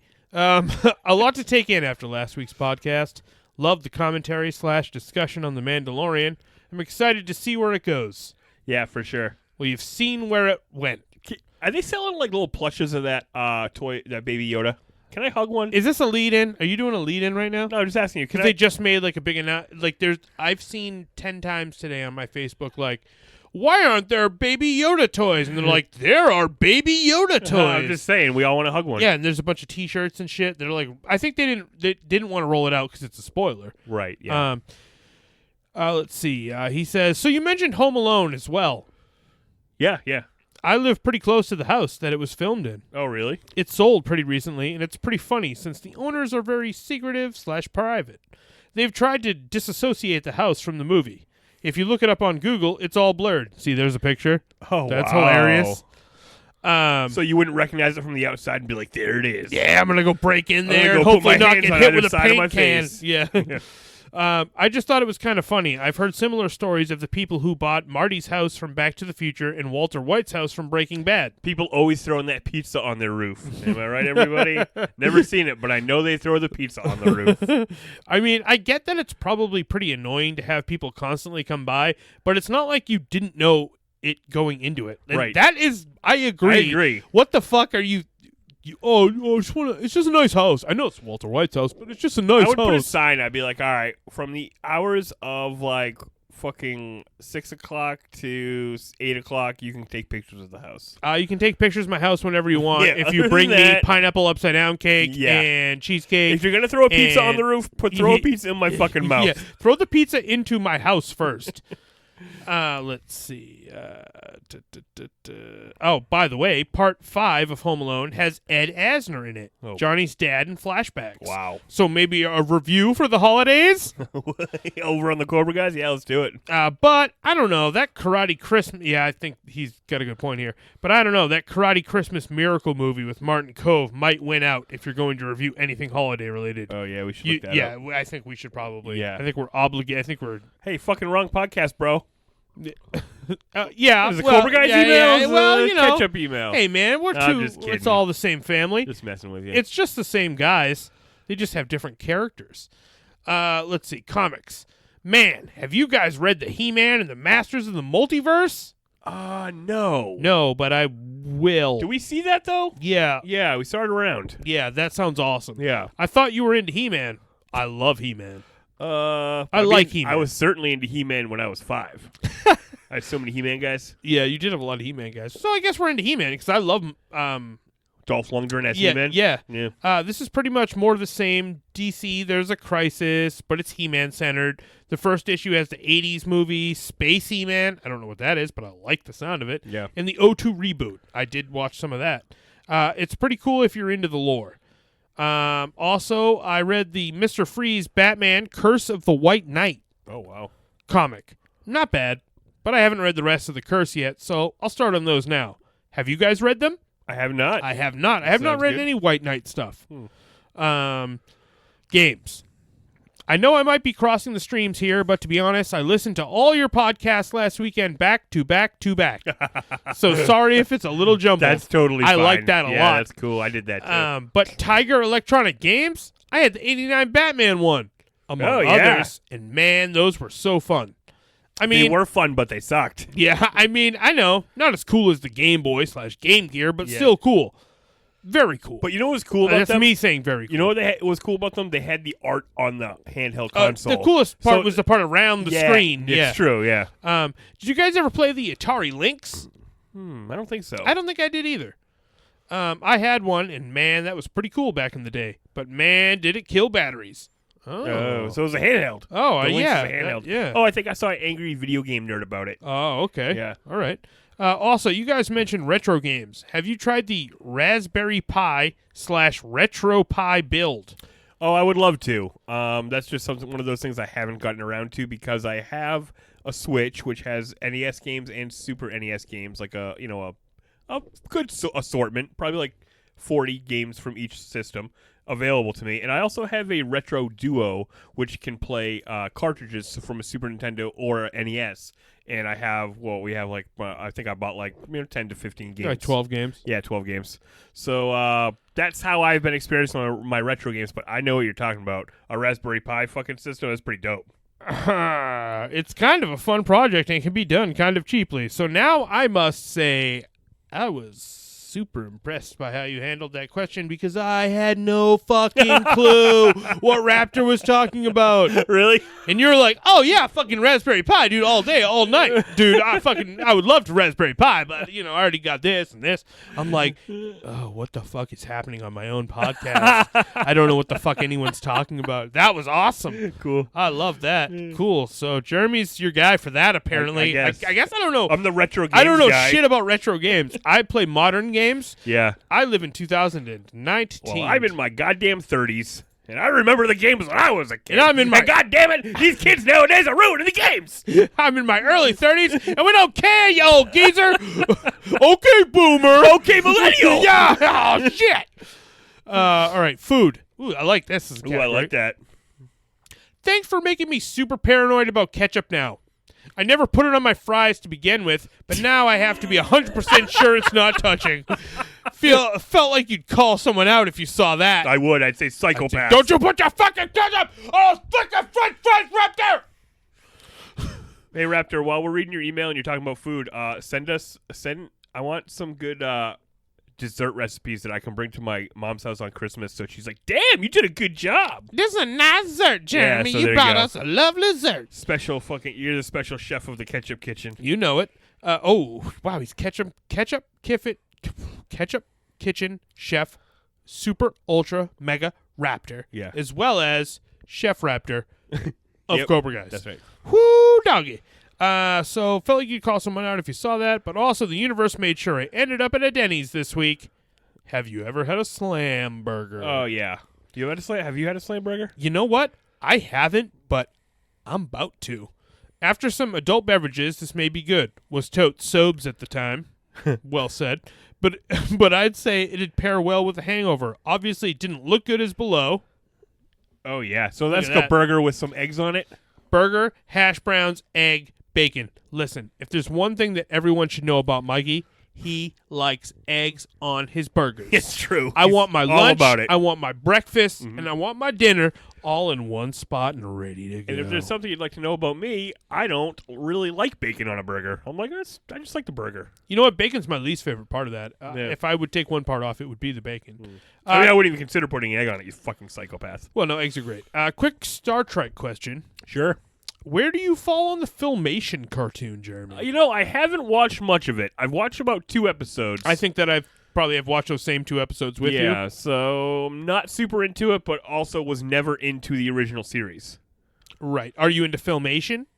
No, I mean, I like Filmation. Right. I wish we had a Filmation cartoon. Yeah. He says, I've only seen a few episodes. I'm more of a Filmation fan. Just curious of your thoughts. Well, you have our thoughts now, Raptor. Carry them with you it's always. dry and boring like Star Trek is dry and boring, but Right. in like a good sci-fi But I love, way. I do like the aesthetic, and I Yeah. like the way the people move. Kind of like, like that The Black Cauldron. Well, I Yeah. think the Filmation... is that Filmation? No. No. It's smoother. Filmation is they use the least frames possible, I'm pretty sure. Oh, okay. Which is great for Star Trek because they're just sitting on the fucking They're not bridge, moving a lot. And you just hear ding every once in a Yeah. while. Catch up soon. Super Ultra Mega Raptor. Right on. Thanks, P.S. Is there an address I can send y'all a Christmas card? There is. We'll email it to you. We will. Not trying to offend if you don't celebrate. We do. We do. Christmas. But not because of all the Christy stuff. Just No, it's like because it's Christmas. awesome. Yeah. Because it's fun. Right? Yeah. You better believe there'll be fucking Christmas specials on all our Christmas specials, Thanksgiving specials, Oh, on yeah. all our podcasts. Yeah, definitely. Not trying to offend if you don't celebrate, but found a really cool one that I need to share with you anyways. Heart's in the right place. Oh. Yeah, we'll send you our address. You can send us a Christmas card. Yeah, I'll email you back. Yeah. I got you, bud. Thanks, That's right. That's right. Apparently, we'll just give out our home address. I mean, we're Raptor. We know Raptor. We know Ultra Raptor. Well, yeah. I mean, unless he's going to send us a head. Although, I mean, like a severed head. Could you imagine? Taskmaster asked us for our address. Yeah, he did, and he never sent. Never. Or no, nothing. I thought that book that you found was going to be from that. Oh, that'd have been crazy. It's an Okinawan book. It's fine, guys. Talk It's from about the Cobra other guys. podcast. All right, on to the last email coming to us from the sexiest of all, Coming to Swayze ya. Prime. This, I hope he isn't offended that I call him the sexiest of all time. Who would be? Yeah, that's true. That's a compliment. Yeah. It's a great compliment. This is titled Baby Yoda! Exclamation point! Exclamation point! Exclamation point! Exclamation point! Exclamation point! Sir, well done. That's a proper amount of exclamation 5 points. is the minimum for Baby Yoda. Baby Yoda! So I bit the bullet and signed up for Disney Plus, Yeah. mainly because I wanted to see the Mandalorian. Oh, Excuse me. I think I just had an idea for a meme. I've been thinking about it, bro. I've been thinking about that. I'm pretty sure Disney decided to release the episodes once a week to cut down on people getting the free trial to binge the show. Oh, yeah. 100%. That's definitely what's happening. But after the first 3 episodes, I'd say for The Mandalorian alone, it's worth the subscription price. I agree. I would, if someone was like, you You're can a Star keep Wars watching, fan? you can, I think if Even you if saw you're not. one episode of The Mandalorian for free and they were like, you can give us $7 a You can month and you'll watch for the next, so like 14, 21 bucks. It's not that long. It's like 10 episodes. Yeah, it's true. So there's one every week. It's not going to last more than 2 months. Yeah. So $14 to watch all The Mandalorian? Yeah. That's true. Never mind the fact that, and he goes on to say, plus my kids like all the Disney shows too, yada, yada, yada, whatever, ... I like that. You know we don't care about what your kids are into. We like adults here. This is an Yeah. adult podcast. It is an adult We don't care what podcast. your fucking kids are doing, and this guy fucking Hope knows they're it. happy. Fucking Swayze Prime knows the score. I do have a thought about The Mandalorian to discuss. Sure. Before I do, I want to say it's not a criticism at all. I really like the show, exclamation. The action is great. The pace is good. And Baby Yoda is definitely in my list of top 5 Star Wars characters. I think he has become everyone's favorite Yeah. number 1 character. Yeah. Move over, old Yoda. Yeah, get out of the way, regular Yoda. But after watching the first 3 episodes, does anybody else think the show is different than what we were led to think it was going to be? I mean, it is a Western-style show, which is what I thought, but I also thought it was going away from other Star Wars stuff. I have to assume actual Yoda will be brought up somehow. I don't know if we'll ever see a Jedi in the show, but I really don't think we'd ever see anybody use the Force either, which we do with the little Yoda. Yes. And instead of a lone gunman making his way through the universe, it's now kind of a kindergarten cop thing. Yeah. Well, I think they didn't want to spoil the Baby Yoda thing. Yeah. But yeah, maybe you're right. I don't know that I really caught too much of the advertising beforehand. I wasn't sold the show. I just saw it. Yeah. You're right. You just watched it once it was out. Yeah. And I don't know that any of us could tell what it was. Right. I think we had our assumptions about what the show would be. Yeah. But we weren't totally sure what it was. Right. And we won't even be sure until the last We won't. episode. Yeah. You know what I mean? Even from when A good example is what you were saying about Mayans in Sons of Anarchy. In the first season, it's like, oh, okay. we're all getting to know everybody, but we don't know what the show is going to be. Yeah, you don't know where the stakes are. Yeah, the stakes, the tone. Yeah. And the tone hasn't even been set. Yeah.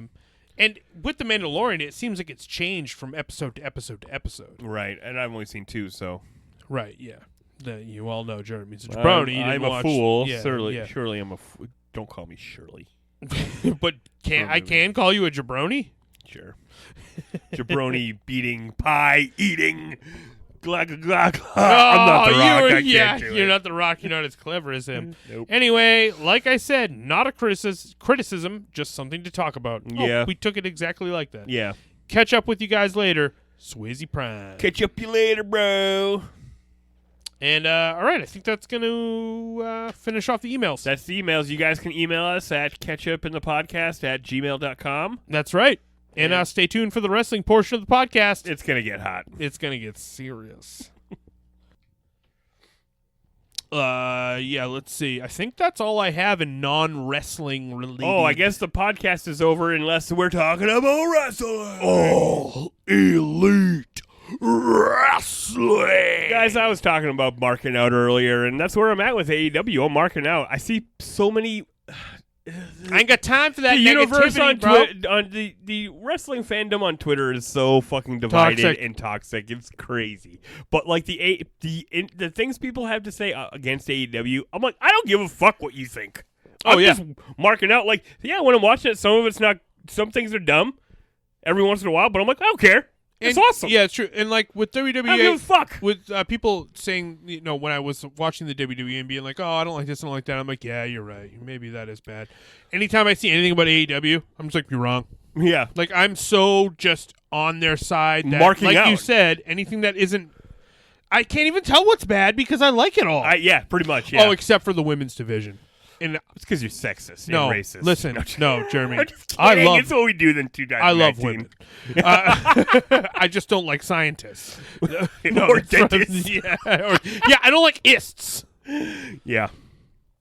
I'll get to it. I have a little bit of news. Kushida. A little bit of AEW news up top. Bash at the Beach. Bash at the Beach, guys. We bought it from WCW. No, we bought it from Vince. We bought it from Cody whoever owns IPs. Whoever's in charge of selling IPs. I don't think they bought it because I think they might be getting sued. Oh, I didn't hear that. Yeah, I heard. Well, Cody had referenced some petty lawsuit on his Twitter. Oh. So nobody knows what quite it was, but it might be part of that. Also, I think it worked out that like they just didn't fucking pick it up. Yeah, like just the same way that Billy Gunn trademarked Mr. Ass because the trademark expired. It lapsed and he grabbed it. Yeah, exactly. It lapsed and Cody got it. And his Cody, dad fucking made it up so he can have it. Didn't Cody just get Dusty back? Yeah, he got Dusty Rhodes. Yeah. Yep. That's a fucking boon. Yeah. And I saw... Because he's going to write a book, I heard. Oh, I like that. Yeah. Have you seen that like a stupid game show called 25 Words or Less? And like... Yeah. Keeps popping up a lot of the WWE guys are on there. There was one of those where Seth Rollins was on there and he was wearing a Dusty Rhodes shirt and he made some sort... I don't remember exactly what the comment was, but he said something that I was like, oh, you fucking scumbag. Oh, wow. Like, I just felt like he was trying to take shots. He wasn't Seth wearing Rollins the shirt is a because he's a scumbag. fucking... A Dusty Rhodes fan, yeah. We're anti-WWE. Oops. I try to keep it off the podcast. If you don't have nothing nice to say, it's better to say Exactly. nothing at all. Exactly. The Thumper rule. So, back to AEW. Back to AEW. So you call Seth Rollins a scumbag? I intentionally called him a scumbag. Okay. So they're going to be doing Bash at the Beach, right? It's going to be a Dynamite episode. Yes, and Bash at the Beach is the week before the they all go to where Jericho's cruise is going to get launched from, and they record Bash at the Beach. No. Then the ship goes, and then the next episode of Dynamite is recorded on the ship. That's amazing. Bash at the Beach goes right into the Rockin' Rager at Sea. See, I have the graphics here, Jeremy. If you'll notice, January 21st is the Rockin' Wrestling Rager at Sea, and January 16th is Bash at the Beach. I thought it was funny that they're doing Bash at the Beach in January, even though, I know it's Florida. So right, that's why they're going to Florida, because that's where the ship sails out of. That makes sense. And that episode of Dynamite on that ship is going to be insane. Dude, I can't Can you imagine the visual of that? It's so exciting. That's crazy. People talk about wanting like different arenas for different pay-per-views. How about a fucking boat? Yeah. Jesus Christ. In the middle of the fucking ocean. This show could What if something terrible happened, like the fucking engine get sunk? What if Triple H fucking comes in with a battle helicopter and attacks this thing? Remember that Jericho had initially Speed wanted 2. it to be the NXT Yep. On the boat? Yep. Boy, that went And a you whole know, different it way. kind of makes, from our perspective, it's like, well, how do you feel now, you stupid idiot? It's like, they don't even know. They have no clue. They have no fucking clue. No clue, yeah. They're fucking clueless, Jeremy. So what did you think of Dynamite? Oh, man. You know what? It's the greatest thing I've ever done in my life, and thank you for this. What's that? That I do not watch AEW Dark before I watch Dynamite. Definitely. It's too much wrestling. It's too much. And it was- you get to the hotness. It was cutting me off the knees. I wasn't being able to experience it like I should. Exactly. I loved it.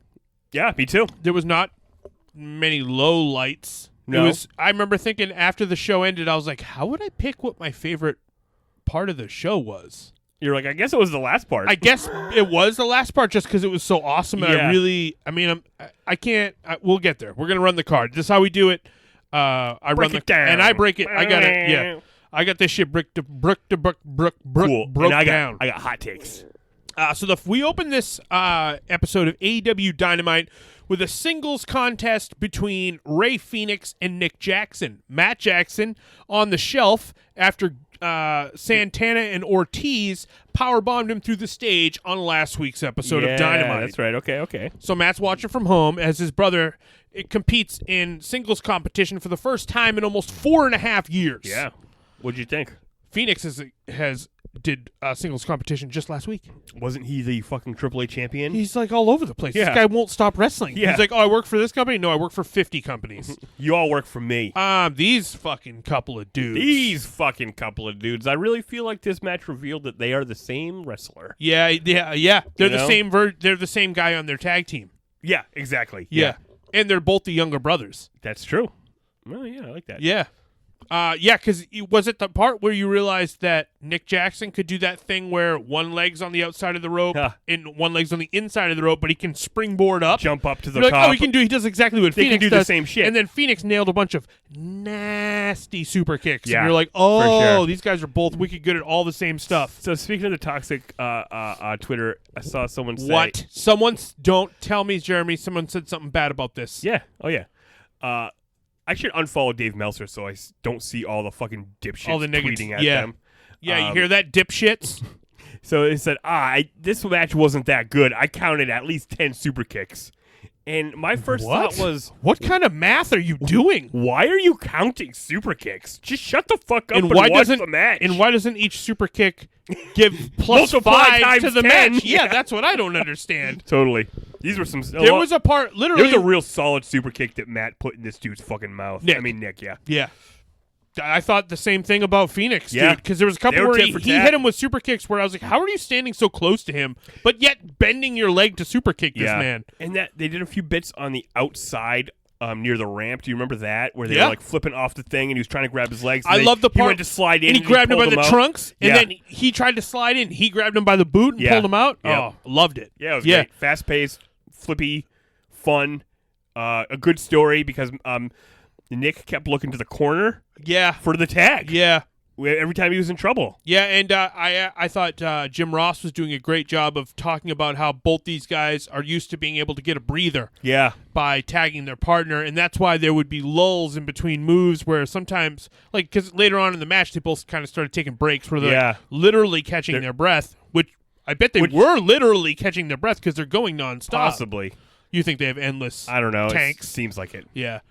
They both Either way, it's good to show it in the match.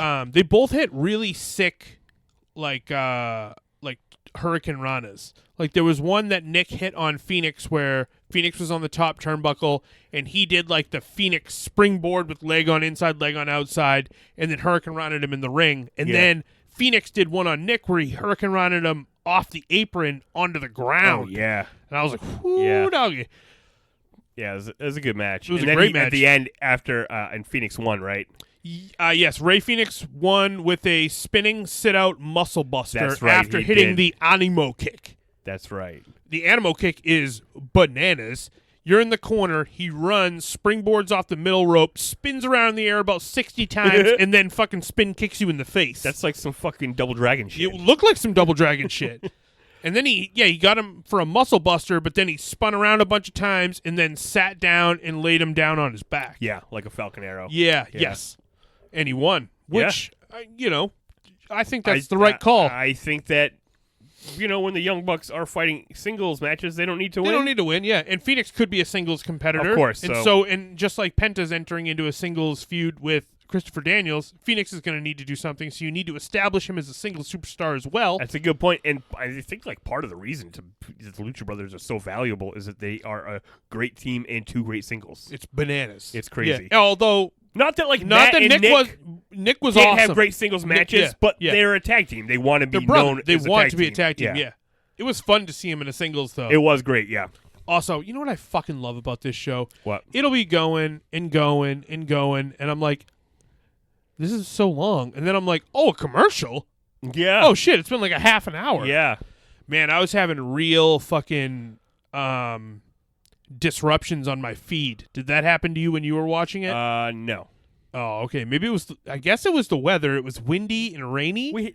That's not how internet works. I don't know, man. I don't know. Maybe twice it bunked out.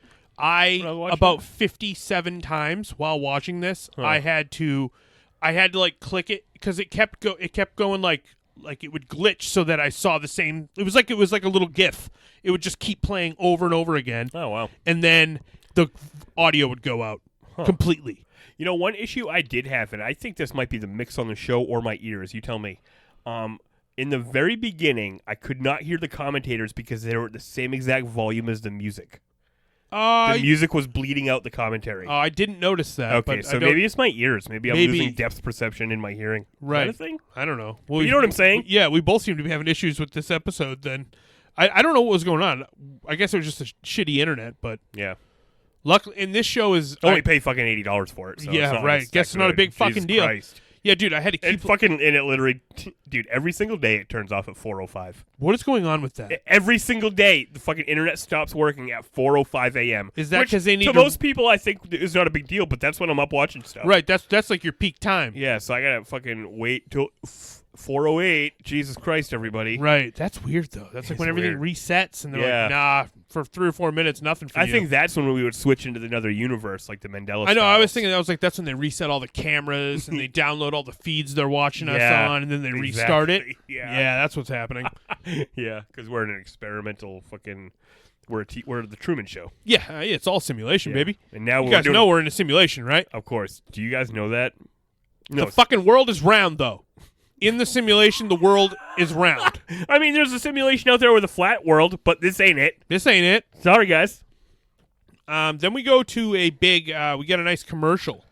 Okay, and I just want to, anyone who likes AEW should know that we're entering 10 days of Black Friday. Yeah. Which starts today, right? Yeah. November 22nd to December 1st. Save up to 40% off. You doing a commercial for them right now? Yeah. Yeah. Because I love this company so too. much that I don't need you to pay me to shill for you. I just bought a Cody shirt last week, and I wish I had waited. Yeah. I bought a Cody shirt and a sticker for Living Room Studios, a Cody Rhodes. Is it one of these? I'm going to show you these pictures. Is it one of those? Yep. Is it that one of the... Oh, no, it's that one of the left. top left, right? Yeah, with the eagle. Yeah, I think that one of these he just brought back. Yeah, I think I'm going to get something. I in some ways, it's like I want to support the company. I mean, I think that... Hey, I'm here doing the work. I think that being a indie wrestling fan over the past few years has...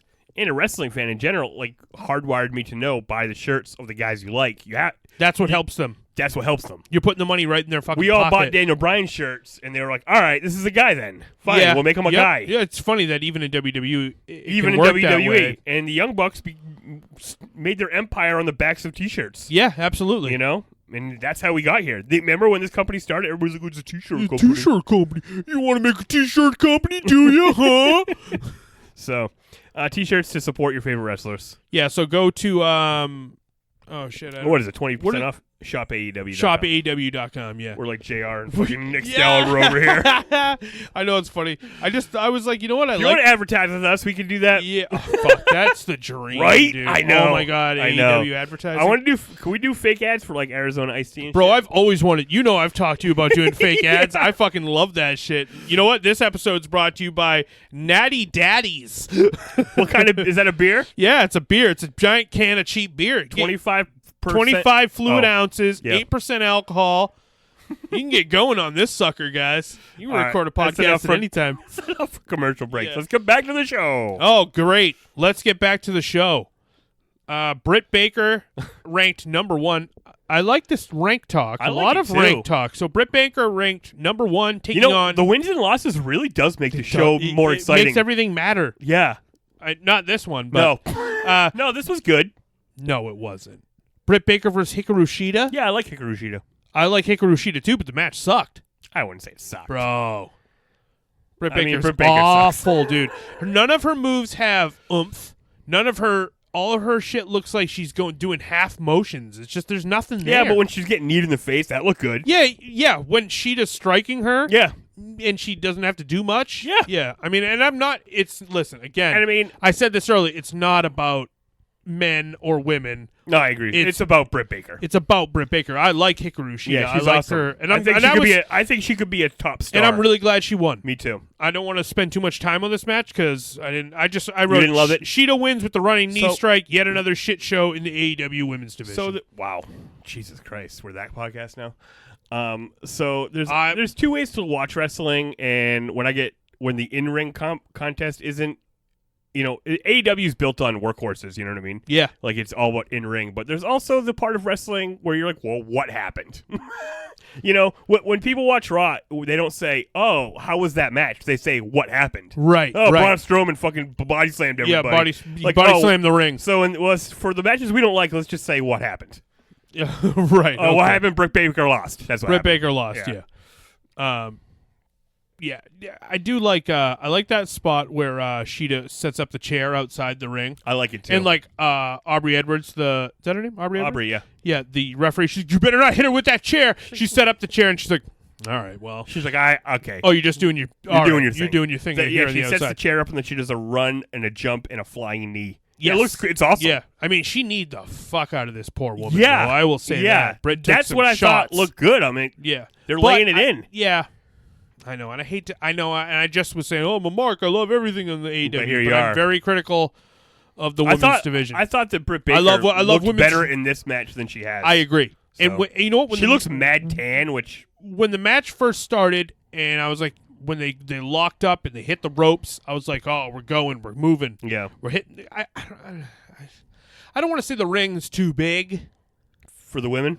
Yeah, because I'm not like I don't want to be like, "Oh, let's put the women in a smaller ring," Right. Like, because that's fucking absurd. Well, I mean, it does make sense in some ways, but like it's they're not just practical. They're small. It's not practical, but they're Yeah. just smaller because so it takes a lot more effort for like when you're getting thrown into the corner Yeah, as one of these female wrestlers. Yeah. It takes about 20 more steps or whatever. You know definitely. what I mean? So it looks not as it doesn't natural. look as legit. Yeah, Yeah. yeah. Well, that's why some women. That's why Darby Allin has to move so fast. You're is right. because he's so small. Exactly, and Marco Stunt. You see how much his feet move. Yeah. Yeah, Yes. he's running so fast, Yeah. but he's moving at a normal pace. Yes. But yeah, so I mean, a smaller ring's not the answer. But No, maybe it's not, A different and I style. know it's Like not. if you think about Shayna Baszler she's from NXT.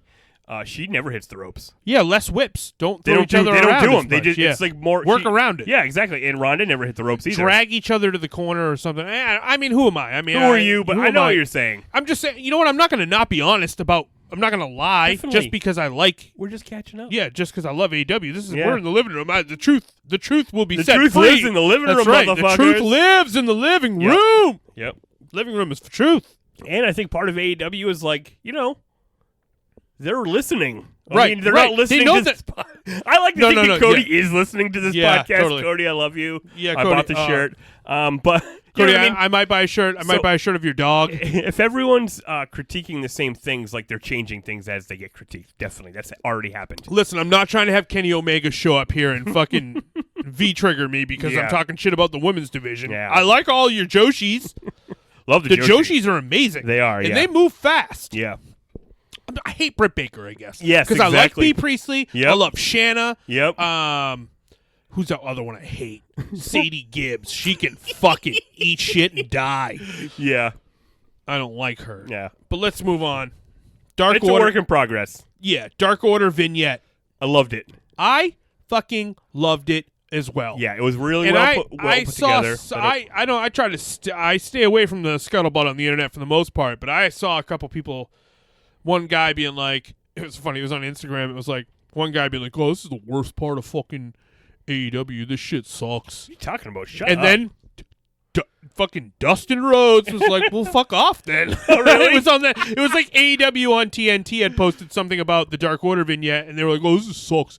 This is bullshit. It's some weak sauce. And Dustin's like, fuck off then. It's not weak It's sauce. not. It's strong Dude, sauce. Bro, when those fucking... And I think I wrote it in my notes. You break my glasses, I'm joining the Dark Order immediately to come for your ass. Because it was like a big fat guy who looks like every wrestling fan. Yeah, I saw it myself. And he was getting bullied. It was a lot like the Joker, I think. Oh, right? Like yeah, the Joker yeah. movie. Like, he got bullied and then he got manipulated by the Dark Order. They're like, come join us. If you're at the bottom, you can be with us. Who is this guy? Do you think he will... Oh, I never thought about that. Yeah, If what he is- would be a character? the I guy- thought he was like an actor. He is an actor, but like, is he being paid by the Dark Order to do this commercial? What's the kayfabe here? Oh, I think they're a cult, and this is their Charismatic leader? Yeah, But is yeah, the like- big fat guy the charismatic leader? no, the no. So then this Evil guy- Uno is the charismatic leader. Yeah, that's the big fat guy. Yeah. That's not. But who? But so then, what? How is this guy on the commercial? Is he employed by Evil Uno? He's one of his fucking. I think they hired a company to make a commercial for them. Oh, okay. Or maybe they did it internally, but he's an actor within the kayfabe of right. This This guy's commercial. not going to show up again. I don't think so, but I Right. think that we're being told that they're going to start recruiting guys. Maybe Sean Spears is going to be in the Dark Order. No way. No, not Sean No, Spears. not Sean. You picked a No, bad. he's got Tully yeah, in his ear. Yeah. But somebody. Yeah, someone who keeps like Hangman Page. Ugh. He's a loser. Wow. Well, no, I guess he kind of won that He, thing. he won the Battle Royale. Yeah. I wrote cult stuff. I liked it. At least they're going somewhere with the Dark Order and not Yeah, just they're having doing them go out there and be something. weird. And be weird. Yeah. This was awesome. Yeah, And I it liked felt how like they finally found direction for it. yeah, and like he turned, the guy doing the thing turned right at the end. It was like, join the Dark Order. He got Yeah. dark. It's a little. I mean, Bray Wyatt-y, but not like it. And Yeah, I like. I like that. There's There's only so many. There's 13% of wrestling that's dark evil guys, and it's Yeah, all you're they all all are in the going to do the same- same yeah, shit. You you're can all all good. teleport. You can all throw lightning. Yeah. Let's see. Yeah. So the next thing on the show was the Dynamite Dozen Battle Royal. Yeah, do you think that's a good name? No. The Dime a Dozen Battle Royal? Yeah, that is what it sounds like. I Yeah. didn't think that, but Dynamite Dozen. But I get it. There's 12 guys. It's on Dynamite. yes. Would you like to know the 12 guys? Yeah. We had Hangman Page, Orange Cassidy, Chuck Taylor, Kip Sabian, Jimmy Havoc, Jungle Boy, Marco Stunt, Pentagon, Sonny Kiss, Joey Janela, MJF, and the badass Billy Gunn. Yeah. It was Pretty good. strong field. I mean, I thought it was very reminiscent of the Battle Royal they had at the first pay-per-view. Yeah. A lot of the same spots, a lot of the same guys, Yeah. but a different ending. Yes, a different ending. And I think that the different ending you can chalk up to one man. Wardlow. Oh. Wardlow was the difference maker. Wardlow. It's basic thugonomics. MJF got eliminated last time. Yeah. Not right now. now he's like, nah. Now I got Wardlow. Yeah. Although, yeah, he did help with Billy Gunn a little bit. Yeah. He didn't actually really influence anything except for come out and be like, "Oh, He made him feel good. oh!" He boosted his Yeah, he boosted him. abilities. Yeah. But yeah, this is fine. I wrote the first elimination was Chuck eliminating Pentagon Oh, yeah, because after the interference from Christopher Daniels. who was dressed as Ray Phoenix. Did you know it was Christopher Daniels? I didn't even see him with the mask on. You didn't see it? All I saw was him jump up on the apron and he already had the mask off. Oh, no, he was up there with the mask on, and he did the Seto Mano thing and then bonesed it out. Oh, I didn't see And that. then Pentagon looked away and he took the mask off. He dressed up as both of them? He's cosplayed as both Phoenix and fucking Dude, Pentagon? I thought it was like when I saw You thought it was Phoenix. the first time when he dressed as Penta, I was like, that's not Pentagon. Yeah. Obviously. And then this time I'm like, oh, why is Phoenix out here? He just had a match. And I'm Right. like, and why does he have a blue mask on? He had a silver mask before. When he ran I'm a backstage. fucking moron. Right. Is basically what I'm saying. What did you think of? Did you enjoy this battle royal? Like I said though, it was reminiscent of the other battle royal. Literally some of the same spots. yeah, But I thought Orange Cassidy was fucking hilarious, sitting down on the bottom rope with his hands in his pockets. yeah. And then he finally was like, "All right, I'll get up." Yeah. Did you happen to notice what Jungle Boy was doing while Orange Cassidy was kicking He gets in and starts doing his little kicks Yeah. on Billy Gunn. No. Jungle Boy's like selling the kicks. Like, oh, he no. sells the first one, he sells the second one, and then he hides in the corner and like covers his eyes for the last kick. But then MJF threw him out. That's hilarious. But yeah, I thought it was really funny that now like JR is getting into the Orange spectacular Cassidy of it. gimmick. Yeah. He's like, and he's doing it almost sarcastically, like, "Oh, he's seen enough. He's had all he can stand, and he can't stand no more." As he's like, because it is like that is like what the story of what he's doing is. But like, it's like he was like, "All right, I guess fuck this guy. I'll get him." That's what it's more casual than he can't stand no more. He's like, all right, I Yeah. guess I'm gonna fucking get in. I guess there. it's got to be me. Guess I'm gonna have to take down Billy Gunn. Yeah. Billy Gunn yelling some expletives on this episode of Dynamite. I like his DX fake music. Yeah, totally. His fake And DX then he did a entrance. crotch chop, but he didn't say. He's got 4 words for you. Yeah, what are those? No. Oh no, 3. Suck my dick. Yeah, that's what he said. A little much.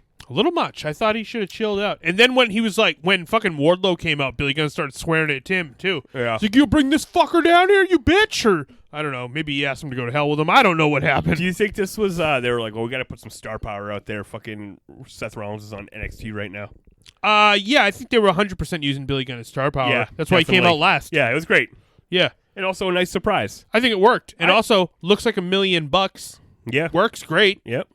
I can see no difference in the wrestling, like caliber of Billy Gunn between now and when he was in the New Age Outlaws. I agree with he you. He might be more jacked now. Yeah. Somehow. He looks more He's jacked more in AEW. He's more vascular. Because everybody's smaller, too. Right. There's like 4 big guys. Yeah. You got Wardlow, you got Billy Gunn, you got Jake Hager, and you have Luchasaurus. Yep, Those definitely. That's where the big boys And they're play. like all about 6'3" to 6'6". 6'6". Yeah, 6'4" to 6'6". Yeah. Yeah, Wardlow's probably the smallest. Yeah, I haven't got a good read We on don't him know yet. yet. He's bigger than MJF. Yeah, he's bigger than MJF, but I haven't seen him face off. Like, he didn't go quite toe-to-toe with Billy Gunn. Yeah, exactly. Hit him with an eye poke, right, MJF? Yeah. Hit Billy Gunn with an eye poke after the distraction from Wardlow. I think that they should find a way to showcase Sunny Kiss on Dynamite. You didn't like the ass stuff? No, Billy Gunn was like, yeah, I like it. I want to compare asses with you. I did like it. I just think going forward, let's have has Sunny Kiss had a singles match on Dynamite yet? I think Sunny Kiss fought. Oh no, that might have been on Dark. Fought Peter Avalon, but that might have been. So on you know what I'm Dark. saying? Yeah, no, I love Sunny Kiss. Expose that character a little more. Yeah, I agree. Yeah. I think there's a lot of juice. But yeah, so lot this of jelly in this that was a donut. battle royal for a diamond ring for some reason. This is a battle royal to determine 2 guys who will fight next week Yeah. for a diamond ring. I They mean, even talked about like the how many carats it is? carats. Yeah, I was like, Is it- how many gigahertz is this diamond? How many megapixels is this? How many megapixels are in this diamond? So is this just a trophy? It's or? it's a cash grab. You know, it's an old Yeah. school wrestling. You know, the purse. Yeah. You're wrestling for the purse. I like it. I mean, it does seem like if MJ anyone was going to have a diamond ring and they're a fancy as fuck guy Yeah. and they have a heater Yeah. and the other guy's a fucking loser. He's a cowboy. Yeah, but like he's a loser, right? I don't think that's his gimmick anymore. I think part of it is that's why he left the Elite. So yeah, he quit but the now Elite. it's You now think it's this over. is the turning point? Yeah, 100%. You think he's going to beat MJF and win this diamond ring? No, Me either. So then he's a loser. I don't think that's what it's going to be. I think he's going to succeed without the Elite. Well, I mean, he's going to fucking... Long if he term. loses, it's going to be because fucking MJF has a heater and they stack the deck against him. So it's Exactly. not like he's a loser. But, I mean, he's going to lose But the also they were match. like, yeah. But I don't think that just because you lose a match doesn't mean you're doing the loser gimmick. No, which no, I he's don't- doing I don't right think- now. yeah. But when he left the Elite, I think that that's the end of it because it just makes more sense that way. And I think they had him do that so that when the match beyond rolls around, he's not even considered as I part also of the agree. Team Elite because I think we have Dustin in one of those spots. Oh, yeah. We do have a weird... There's We too have many. a very strange 4 guys raising their arms up together later. Yes, exactly. Yeah, Right. Absolutely. Yeah, let's move on to the next segment, Yeah. if you will. The announcement. And also, by the by, they were like, "Oh, and next week we're gonna see who wins the Diamond Ring, MJF or Hangman." And Also, right this second, I have to tell you that Cody Rhodes is coming back next week. Yeah. You're like, I wonder if he'll be in that match. Oh, right. So Cody could get involved. He might, but he might just have a match. Maybe they just were pumping me up for next week. Yeah. It just seemed a little weird. Seems like it would piss off Hangman if Cody got involved. Yeah. Because, he don't roll that way no more. Yeah, I guess we'll see. We have the big announcement by Le Champion. Le Champion. Little bit of the bubbly. Yeah. Chris Jericho. Jericho's ridiculous, dude. It's like you know what I think it is? It's like effortless. You know what I think is happening? I think his new character is his first character older. His guy from WCW? Yeah. Yeah, the list of 1,000 armbar holds guy. Yeah. Yeah. I think he's that. I think so too. He's goofy and he's funny, but he's a dick. But he's a dickhead. And also when he was walking around with Hager backstage, like picking up that hat and stuff. Bro, did you watch that with the volume on? I did later on YouTube. They put it on. They were like, hey, if you guys didn't see this with the volume on, check this out. Yeah. And it reminded me of like when he was backstage with that Ralphus guy. Remember Oh, that? yeah. It was like the same thing. Yep. Just walking around, just yelling at whoever. This is a spoiler of what's going to happen at the end of this fucking segment.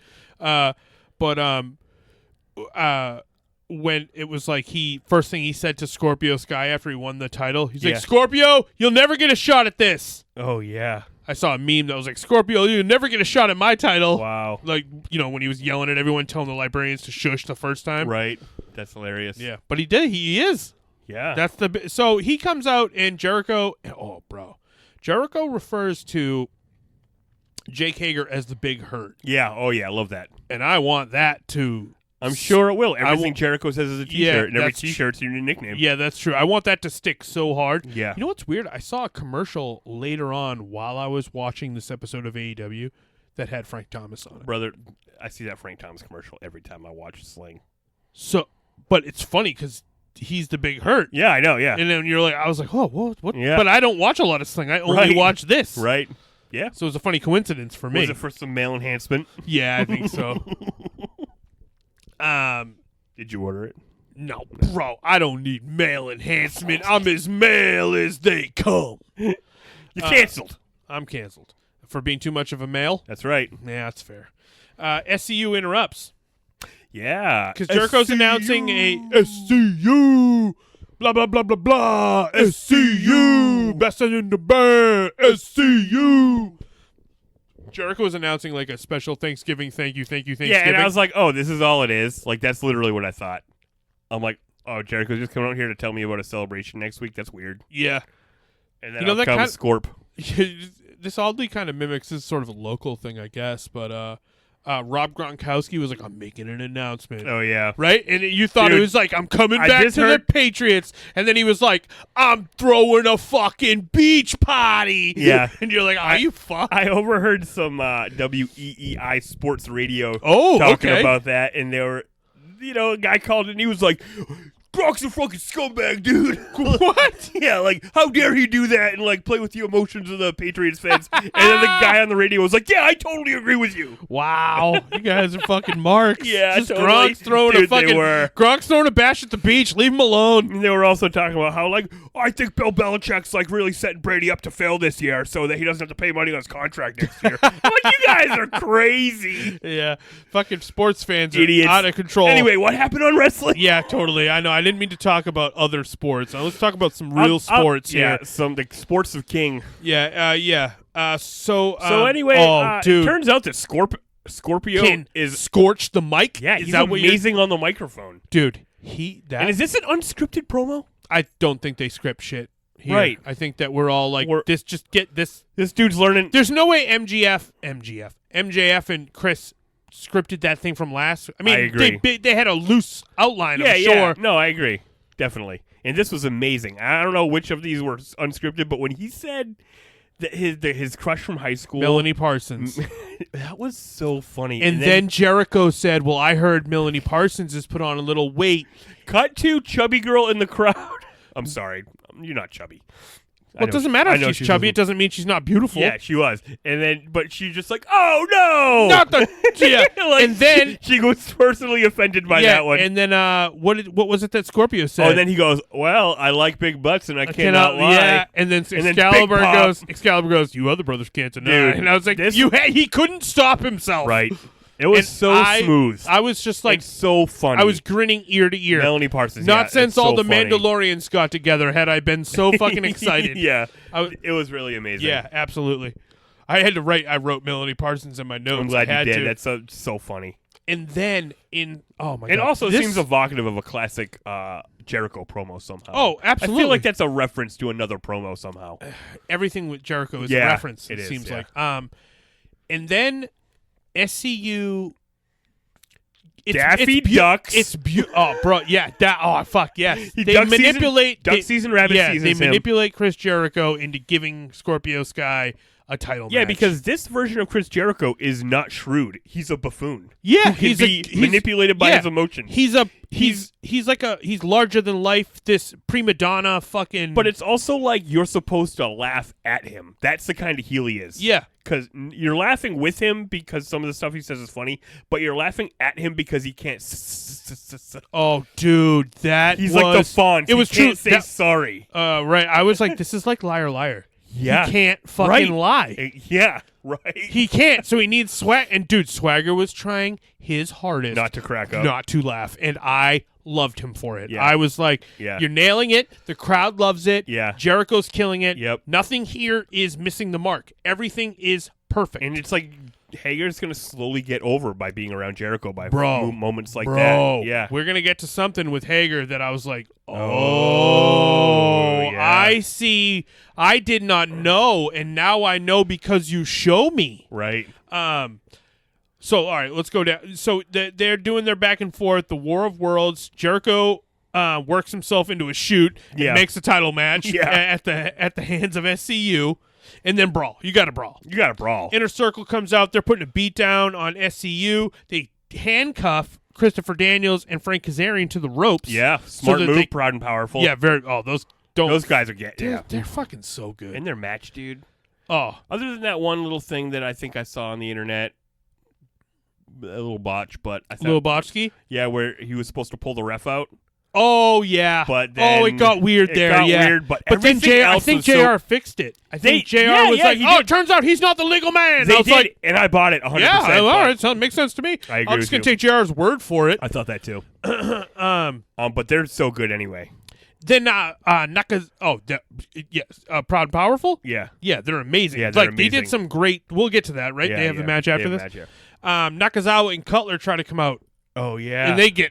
They get planked out real quick. Yeah, they're a couple of jabrones. But it's awesome.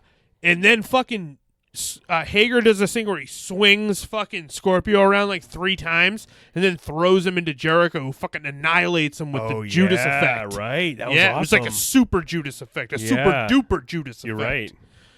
And then fucking earlier in the night, Jericho had been fucking intimidating Marco Stunt, asking him to show him ID that he was a full-grown man. Mm-hmm. So he comes out, and just Jericho fucking pummels his ass. Yeah. Jungle Boy comes fucking running in, slides in, Jungle gets a Boy's shot. So, I don't want to say good-looking, but...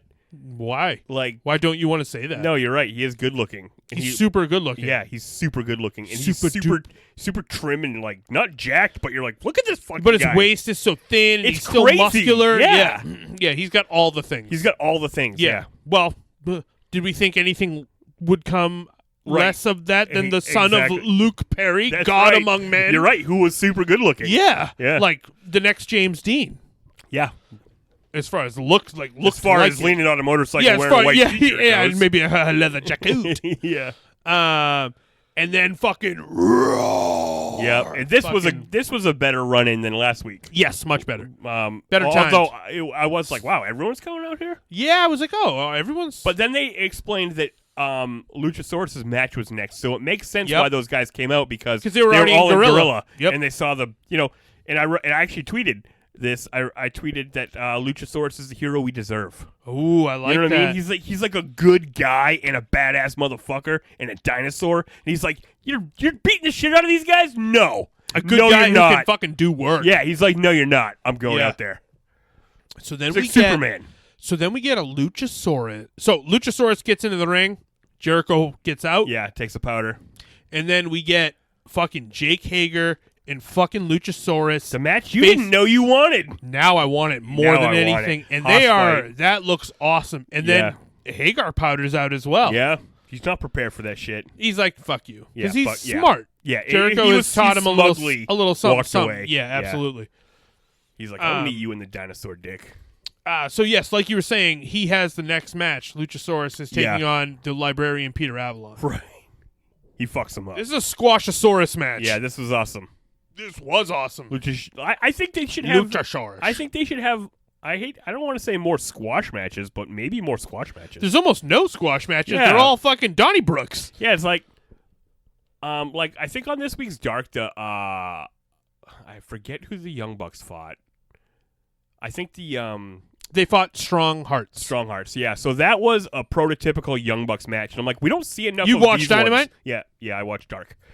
Sorry, Dark. So I'm like, we don't see enough prototypical matches because they always try to, it's like they lost against Private Party. So since then, that was like their big showcase match, the first match they were being showcased in, they lost. They put the other guys over, yeah. So then they had like one more where I think they beat the Best Friends, and I'm like, yeah, a few more of these, so the audience at large. So they put down Strong Hearts on Dark. They did, yeah. It was a good match, and they got all their shit in. They looked great, and I think it's because Matt was going out with an injury after the show, so they wanted to the next night. Yeah. Or that night, but right. They taped it before. Yeah. But so yeah, maybe just to showcase one in particular character or team. Like this is a good Luchasaurus squash match. You really got to see what Luchasaurus can do and who he is. Yes. When the Young Bucks fought those guys, although that T-Hawk from the fucking Strong Hearts is fucking awesome. Yeah. I cannot wait to see him have singles matches. Oh, interesting. Yeah, I don't know that I have much frame of reference for him. He's I know fast Chima more than hard. Is Chima the other guy? No, it's Chima's the third guy. There's another guy. Yeah, Chima's their CD. Oh, Chima You know what I D. mean? Chima D. Yeah. So, but hopefully we see more of him on Dynamite. But yeah, so this was a great showcase for Luchasaurus. Yeah, everyone loves him. Yeah, it's crazy. Yeah.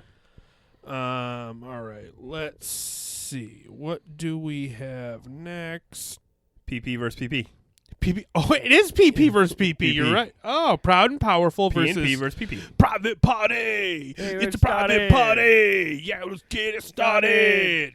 If you wanna be you can't be proud if you're not powerful. Both these teams have awesome music. You know what? Since they turned the music up, it's we've really awesome. noticed that a lot of the guys do have good music. I would like to know who's in charge of that. I don't know, but they did did they a good slip job. a fucking that guy from WWE in here? We don't know about it. No, that you would hear about that. Yeah. It was Jim Johnson. Jim, I almost said Jake Johnson. That's James a different guy. Johnson. Yes. So we have Santana, and Ortiz versus the Private Party. Whenever they're on Dark, there's the Latina woman on there. I can't remember, but they always have her. Dasha Fuentes. Dasha Fuentes, yes. Dasha Fuentes, Jeremy. She really leans into it. Yes, she does. Santana y Ortiz. Yeah, she does. She's fun. Yeah, she's good. She's got a good energy. I like her and Tony together. I like it too, and they're like kind of cute. I'm like, you guys are cute. Yeah, I like how they kind of have been moving people around. They got little people here and there that I'm sure will end up on Dynamite. And now I like, again. Yeah, keeping people. It's a multicultural. It's a melting pot. AEW is a melting pot. It is a melting. Yeah, you're right. Yeah. They should call it Wrestling's Melting Pot. Yeah. And all are welcome. Also, on Dark this week, I meant to mention Dustin did commentary. Oh, how was he? Over the top. Oh, okay. That's better than under the top, like Chuck and fucking Trent. Yeah, it wasn't bad. It wasn't bad, but a lot of times you're like, wow, I'm listening to Dustin do commentary right now. He was talking. He was talking a lot. Talking a lot, yeah. Yeah. It was good. Dustin Rhodes. Dustin Rhodes, yeah. Not natural. Not Dustin, as in is Chucky T. Yeah, no. You're right. That is funny. He used his Chucky T uses his shoot name as a nickname. Yeah, in wrestling. You're like, bro. Like, no, you man, you guys can't be Trent. You can't be Trent and Dustin. You're Chucky T. Yeah, and Trent. yeah, totally. I love them doing the BTE mailbag where we might just answer all your questions. I agree because they're just fucking around. They're so fucking funny. Real. And it's funny because they're both just being themselves, but Orange is still in character. Sometimes. Yeah, he does say some shit and laugh. I and actually whatnot. just watched a documentary on Orange Cassidy on YouTube. Yeah. And he was talking a lot on there. I'm like, oh, he's like a regular guy. Was it him talking about how like he used to be a regular wrestler? Yep. And then, I think I watched that same documentary. Yeah.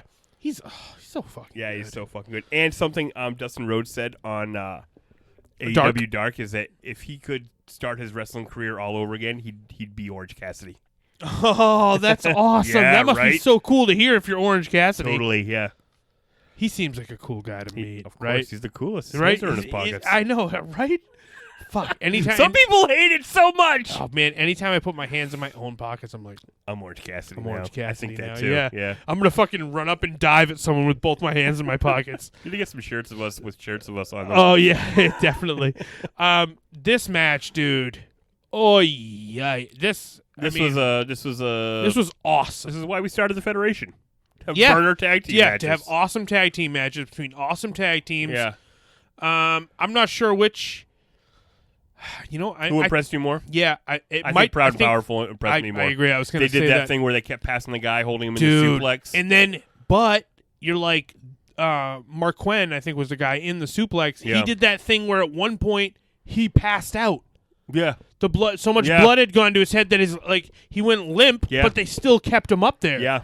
Oh my gosh, these guys are all. It was fun. It was good. Also, this was all like an RIP situation for a wrestler that they had all worked with. That's right. Yeah. They explained that on commentary. Yeah, Yeah. I wish. Matt Taven, I think, but No, bro, that's it's the problem. bro. Okay. Bro, it's 100% not Matt Taven. It's something Lewis. Matt But Taven is still a living wrestler who sorry, wrestles guys. in Ring of Honor. I didn't catch the name, I didn't catch the name but I either. thought it was Taven. I thought it was his last name. No, it wasn't. It was Lewis. All right. I don't think it was Is that Taven. his shoot name or his work name? I think it was his work name. All right. Well, maybe his shoot name was Taven. No, it wasn't Jeremy. I don't remember, guys. I know. I didn't know this fella. I'm like, Jeremy doesn't know what it is. He's so stupid. But like, I You don't don't know know. what it is either. But I know it's not whatever All right. stupid Jeremy thinks I'm an it idiot, is. so Yeah, pretty much. I don't mean anyways, it to be let's- disrespectful. Yeah, let's move on. We don't mean to be disrespectful, yeah. and sometimes we're accidentally did- super disrespectful. yeah, that's true. But I did get a little bit of the. I almost was like, because they explained the story is that he was a cyclist in New York and he got smashed. Yeah. Oh, And that sounds bad. he had trained with both of them. Basically. He had encouraged Ortiz and Garrett to get in Yeah. and do the business, Yeah. but then he had trained Private Party. Yeah. They seemed like they had a more intimate relationship with him. Definitely. Yeah. But besides that, after that, all respect due to that man who hath passed. Sure. This was a fucking barn burner, dude. Yeah, they did it right. This is fire. They Other did him than, like justice. I said, that one botch spot, but I don't give a fuck. I didn't really the rest care. of the match was fire. I didn't really care. Yeah, they were all over the place. They were fucking working their asses off, and it was like, doing cool shit. And I didn't even notice that they had really fucked it up until like they had pointed it out. I agree. Yeah. A lot of tasty tag team moves. Yeah. These fucking Santana and Ortiz have so many good moves together. They Oh had my him in God. the Boston Crab and the what's that other one? The What's Iron Cheek? Yeah, The Camel Clutch? Camel Clutch. Yes, Yeah. thank you. Definitely. Yeah. That. And they were just butt to butt bending That this was guy out, dude. crazy. Yeah. Yeah, And it's then- funny because there's so many high spots, but I'm like, what about that part where they slowed it down and put him in a submission No, I agree. together? That But was that was that- insane. yeah. And at one point, wasn't he had him in the Boston Crab, and the other guy came off the top, landed, and then just kicked him in the face. yes, And yes. then they put him in that. Yeah, Yeah. yeah. The whole bit was good. They had really good chemistry together, it seemed like. Yeah, I yeah. think that there could be a lot of good matches in the future for these guys. I I agree. think this could escalate into a feud at some point. Yeah. And they could even get into like a whole program and do some specialty matches. I don't But know. how did this end? How did this end? Let me check my I notes. think Ortiz and Santana win. Probably yeah. powerful. No, you're wrong. Oh. Private Party win with Gin and Juice after Nick Jackson stops Proud and Powerful from cheating. Oh, yeah. They were going to hit him with the sock. There's a name for that. The sock. Slapjack. Yeah, the slapjack. Yeah. Yeah, they were going to use that, but then Nick Jackson came out and saved him. Yeah, nice. Although, bro, you know what part I really liked?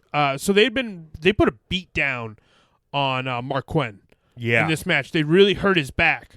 Yes. So when they went for the maneuver called the silly string, when he flips over the top and bends on the other guy's back. He flips over the top, lands on his back, and bends back. But when he flipped over and landed on him, he collapsed. That I was awesome. like, fucking, what are you good. telling me? A beautiful story? Is that what you're doing to me here? Yeah. You coming down here and telling me a beautiful story? Yeah. It was fucking perfect. Yeah. But, it was. I mean, I see why Nick came out. This Yeah. is all a bit wackadoo, though. Like it all. The way what happened next. Yeah. Yes. Yeah. Right. I see why Nick came out. Yeah. Because he's like, no, I'm not going to let you do to these guys what you And did they're to me and my feuding with brother. the exactly. Right, keeping that feud alive, yeah. Absolutely. It's weird because like they're like feuding with fucking Lucha Brothers and Proud and Powerful at this. Like, well, the Lucha Brothers are feuding with SCU, but it was just a one-off singles match with Phoenix. And Nick. There's still heat there because Phoenix didn't shake Nick's Exactly. hand. So it's like leave it for the future. Yes, right. exactly. That story's not done. Right. We're just going on a different tangent here. Yeah. And then what happened? More guys came out. Yeah, so then after the match ends, Sammy G comes out and he starts beating Nick's ass Yep. whilst vlogging. I can't wait to see that vlog. I can't wait to see that vlog. I got to start watching more of that. I Yeah. haven't watched a lot of those. Check one out after the podcast. Oh, yeah, it's a good idea. But then, dude, oh my God, old school wrestling back to play, baby. Yeah. Dustin comes out fucking Bob Orton style, right? Banging people with that cast. Nailing folks with that fake-ass cast that he didn't get his arm broken. Yeah. We know you. Definitely. Oh, this was awesome. This was awesome. And that's like Dustin's in the Elite. Yeah, and that is, that era of when Bob Orton was wearing that. Yeah. Did that lead to War Games? I don't remember. Is that I don't hand in remember hand? Bob Orton being in War Games, No? but maybe. That would have been nasty. Either way. Yeah, it would have been nasty. Yeah. Probably at one point. I feel like they did War Games for so many years. Right. But yeah, that was awesome. Just fucking smashing dudes with that fucking cast. And then we get Nick Jackson, Dustin Rhodes, and Private Party all in the middle of the ring holding Doing each other's. And you're like, what the fuck is this team? Totally. What is going on? Is the Funny match? because Matt and Cody were off. Right. And Kenny wasn't cleared, right? Right. That's a lot of your top guys not there. Yeah, a lot of the Elite missing. Yeah. Then we do go. Not that Cody wasn't backstage. Yeah, totally. Yeah. And then we go to a Kenny promo. Yeah. And Kenny's lifting weights with his best bro, fucking Naka. Not gonna work here no more. No, just kidding. That's Zawa! And then he had like 5 pounds on the barbell he was pressing. I was like, what? I don't get why this was a joke. I didn't get why the weightlifting part was a joke. Yeah, I think just because he wanted to be silly, but And then he was like, Does it only just put show- it on one side. yeah. I'm like, what the Is it fuck? to show that he's crazy, or he just wanted to be silly during the promo? Seems like there is an air of goofiness to various characters on this show. Yeah, no, I agree. Right? Yeah, definitely. So the goddamn goofy bullshit. Oh, Dude, boy. Jim Cornette. Oh no, Come on. canceled. Dude, Canceled. Oh, we can't do. Jim is canceled, Jeremy. We don't talk about Jim Cornette on this podcast. Goddamn Never Outlaw again. Mud shows. Never have I had more fun than in an Outlaw Mud show. Yeah, that's true. I love that shit. Yeah. We saw some Outlaw Mud shows. Fuck yeah, we that's saw, all we saw. We saw they some. don't have the title at Beyond. Yeah, that's true. Speaking Remember of that Beyond, time- fucking Biff Busick quit WWE. He's coming seems, back, baby. It seems like it. Remember that time we saw that guy get suplexed off that cage through that table? Oh yeah, That was fucking some fucking dope. shit. Do you remember that time we saw? And I was standing right there, and I filmed it and put it on the internet, and people were like, "Whoa!" Oh yeah, do you remember that time we saw Nick Gage suplex Chris Dickinson onto the edge of the stage? Oh, It was like yeah, a, that it was like a little hardwood away from stage the ring. where you would buy where they put all the stairs VIPs. up, chairs up there. Yeah, and man, it was like the worst thing I'd ever seen. Yeah. It looked like the guy really. It's like a wooden fucking stage. I guess when you go to those local independent shows, you see some shit you're not going to forget. Yeah, no, it's true. It's some fucked up shit. Yeah, tacks and the fucking skewers in the head. We sucking. Yeah, it's scarier to see that shit in real life than it is on TV. You know what's even scarier than seeing it in real life is being in a group of people who are chanting for blood. Remember we left once because Because it was getting too fucking. Yeah. The crowd wanted too much they were violence. like, it was after a 5-on-5 cage match. Yeah. And they finally got that was probably the one where they put him through the table, yeah, and they right? finally got the manager at the end of the bad guys, right? Yes. Who is now in NXT. I can't remember his fucking new name. But yeah, and they Robbie Eagles? I don't know. No. But they were chanting, "Stab him, stab him, Yeah, stab we're like- him." And we looked at each other and we just fucking I slipped think out. we should go before we get stabbed Yeah. at this indie wrestling show. Yeah, we're gonna get the fuck out of here. We saw the pinfall. I'm more of a fan.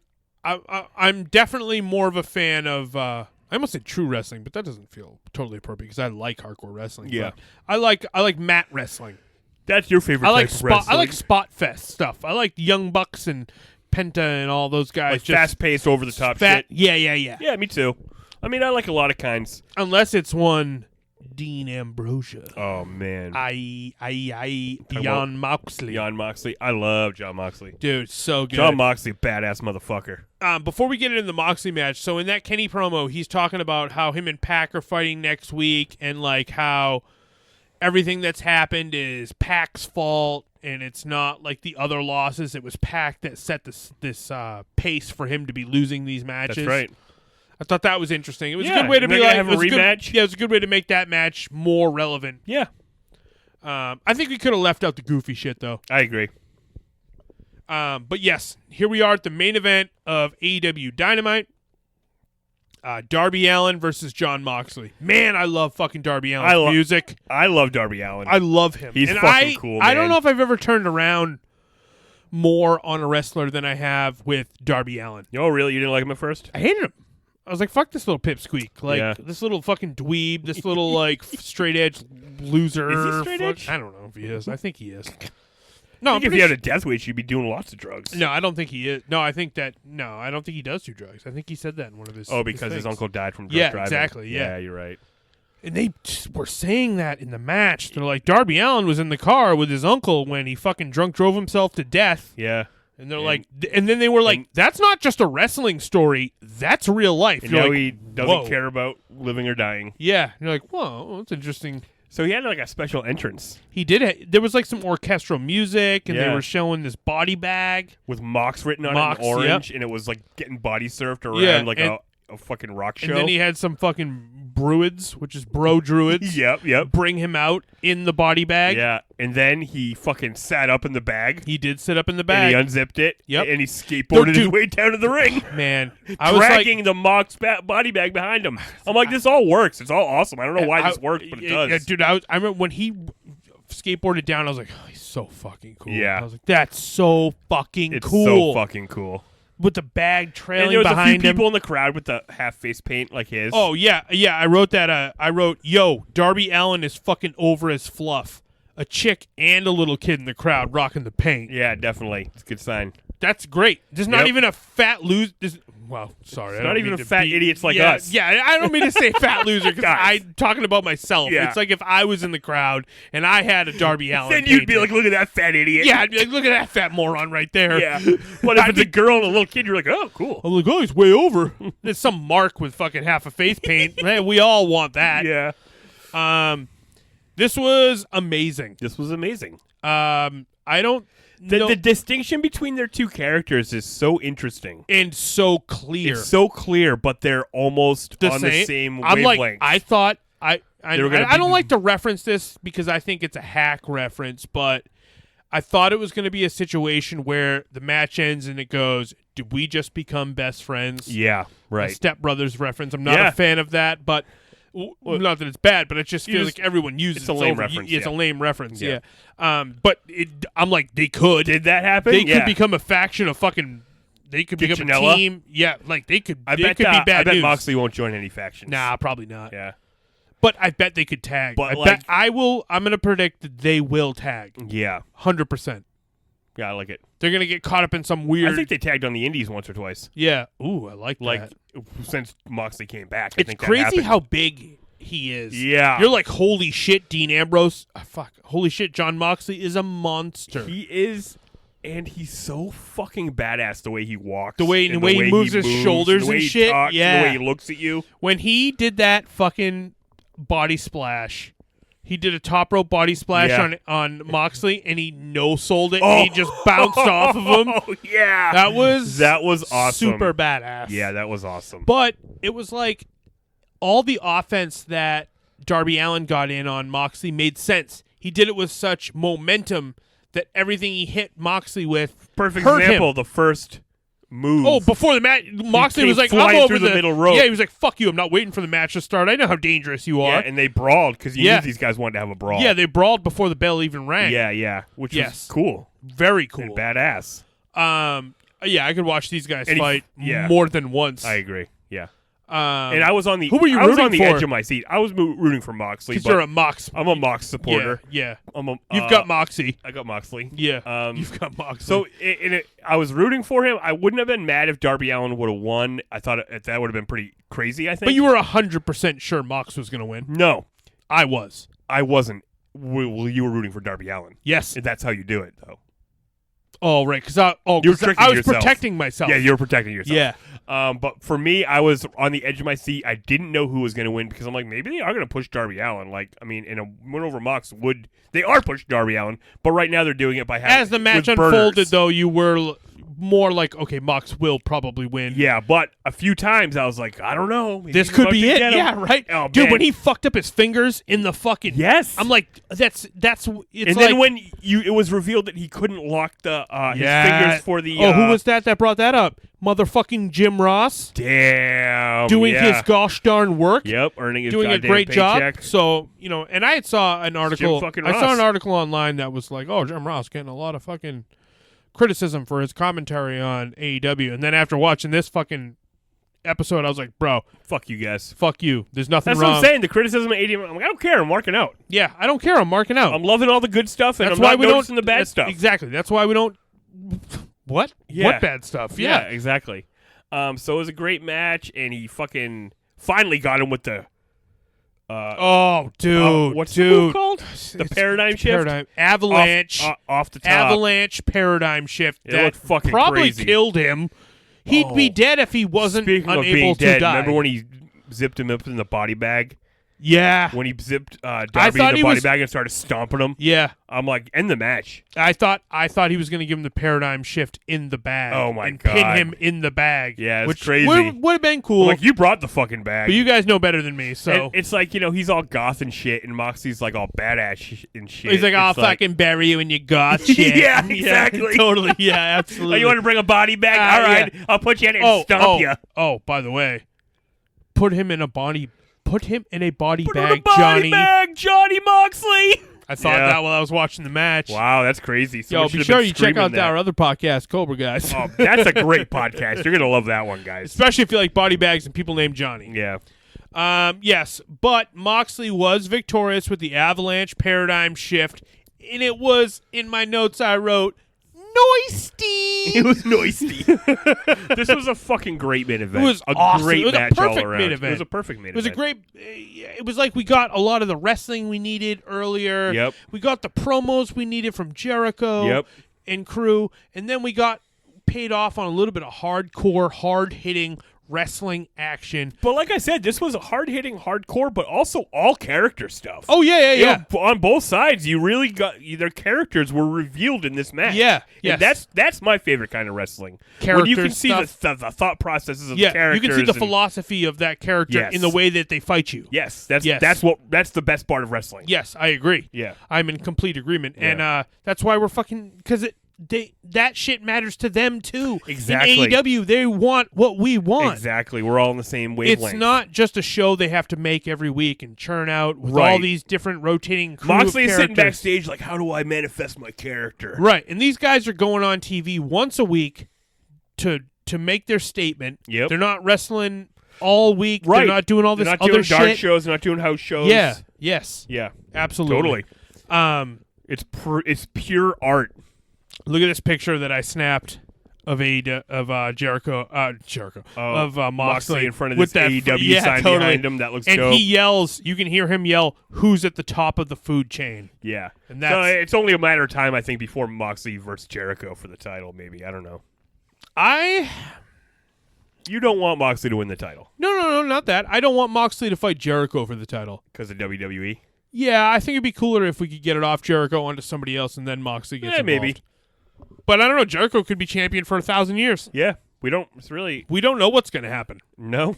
But that. Look, I got nothing else. No more notes. I got nothing else in the Oh, notes. we're closing it on fucking 2 hours. We put it. Guys, thanks for listening so much. Yeah, if you have gone all the way to the end of this, then we love you. You know what? If you're listening to this right now, send us an email and tell us that you're listening right now, and I'll say a special word right now, poopshagig. And if you write that word in an email to us, we're gonna put you You're over. gonna get the best You're going nickname. to go into elite status. Yeah, absolutely. You will welcome to elite status. on We're the opening Ketchup in the living room. elite ketchup status. Exactly. So there you go. So All email right. us poopshagig. Poopshagig, guys. That's what it is. POOPSHAGIG. You heard it. All right, guys. We're gonna get the fuck out of here. Goodbye. All right, love you guys. Love you. Bye. Bye. Williams Apple Pie. Bow wow.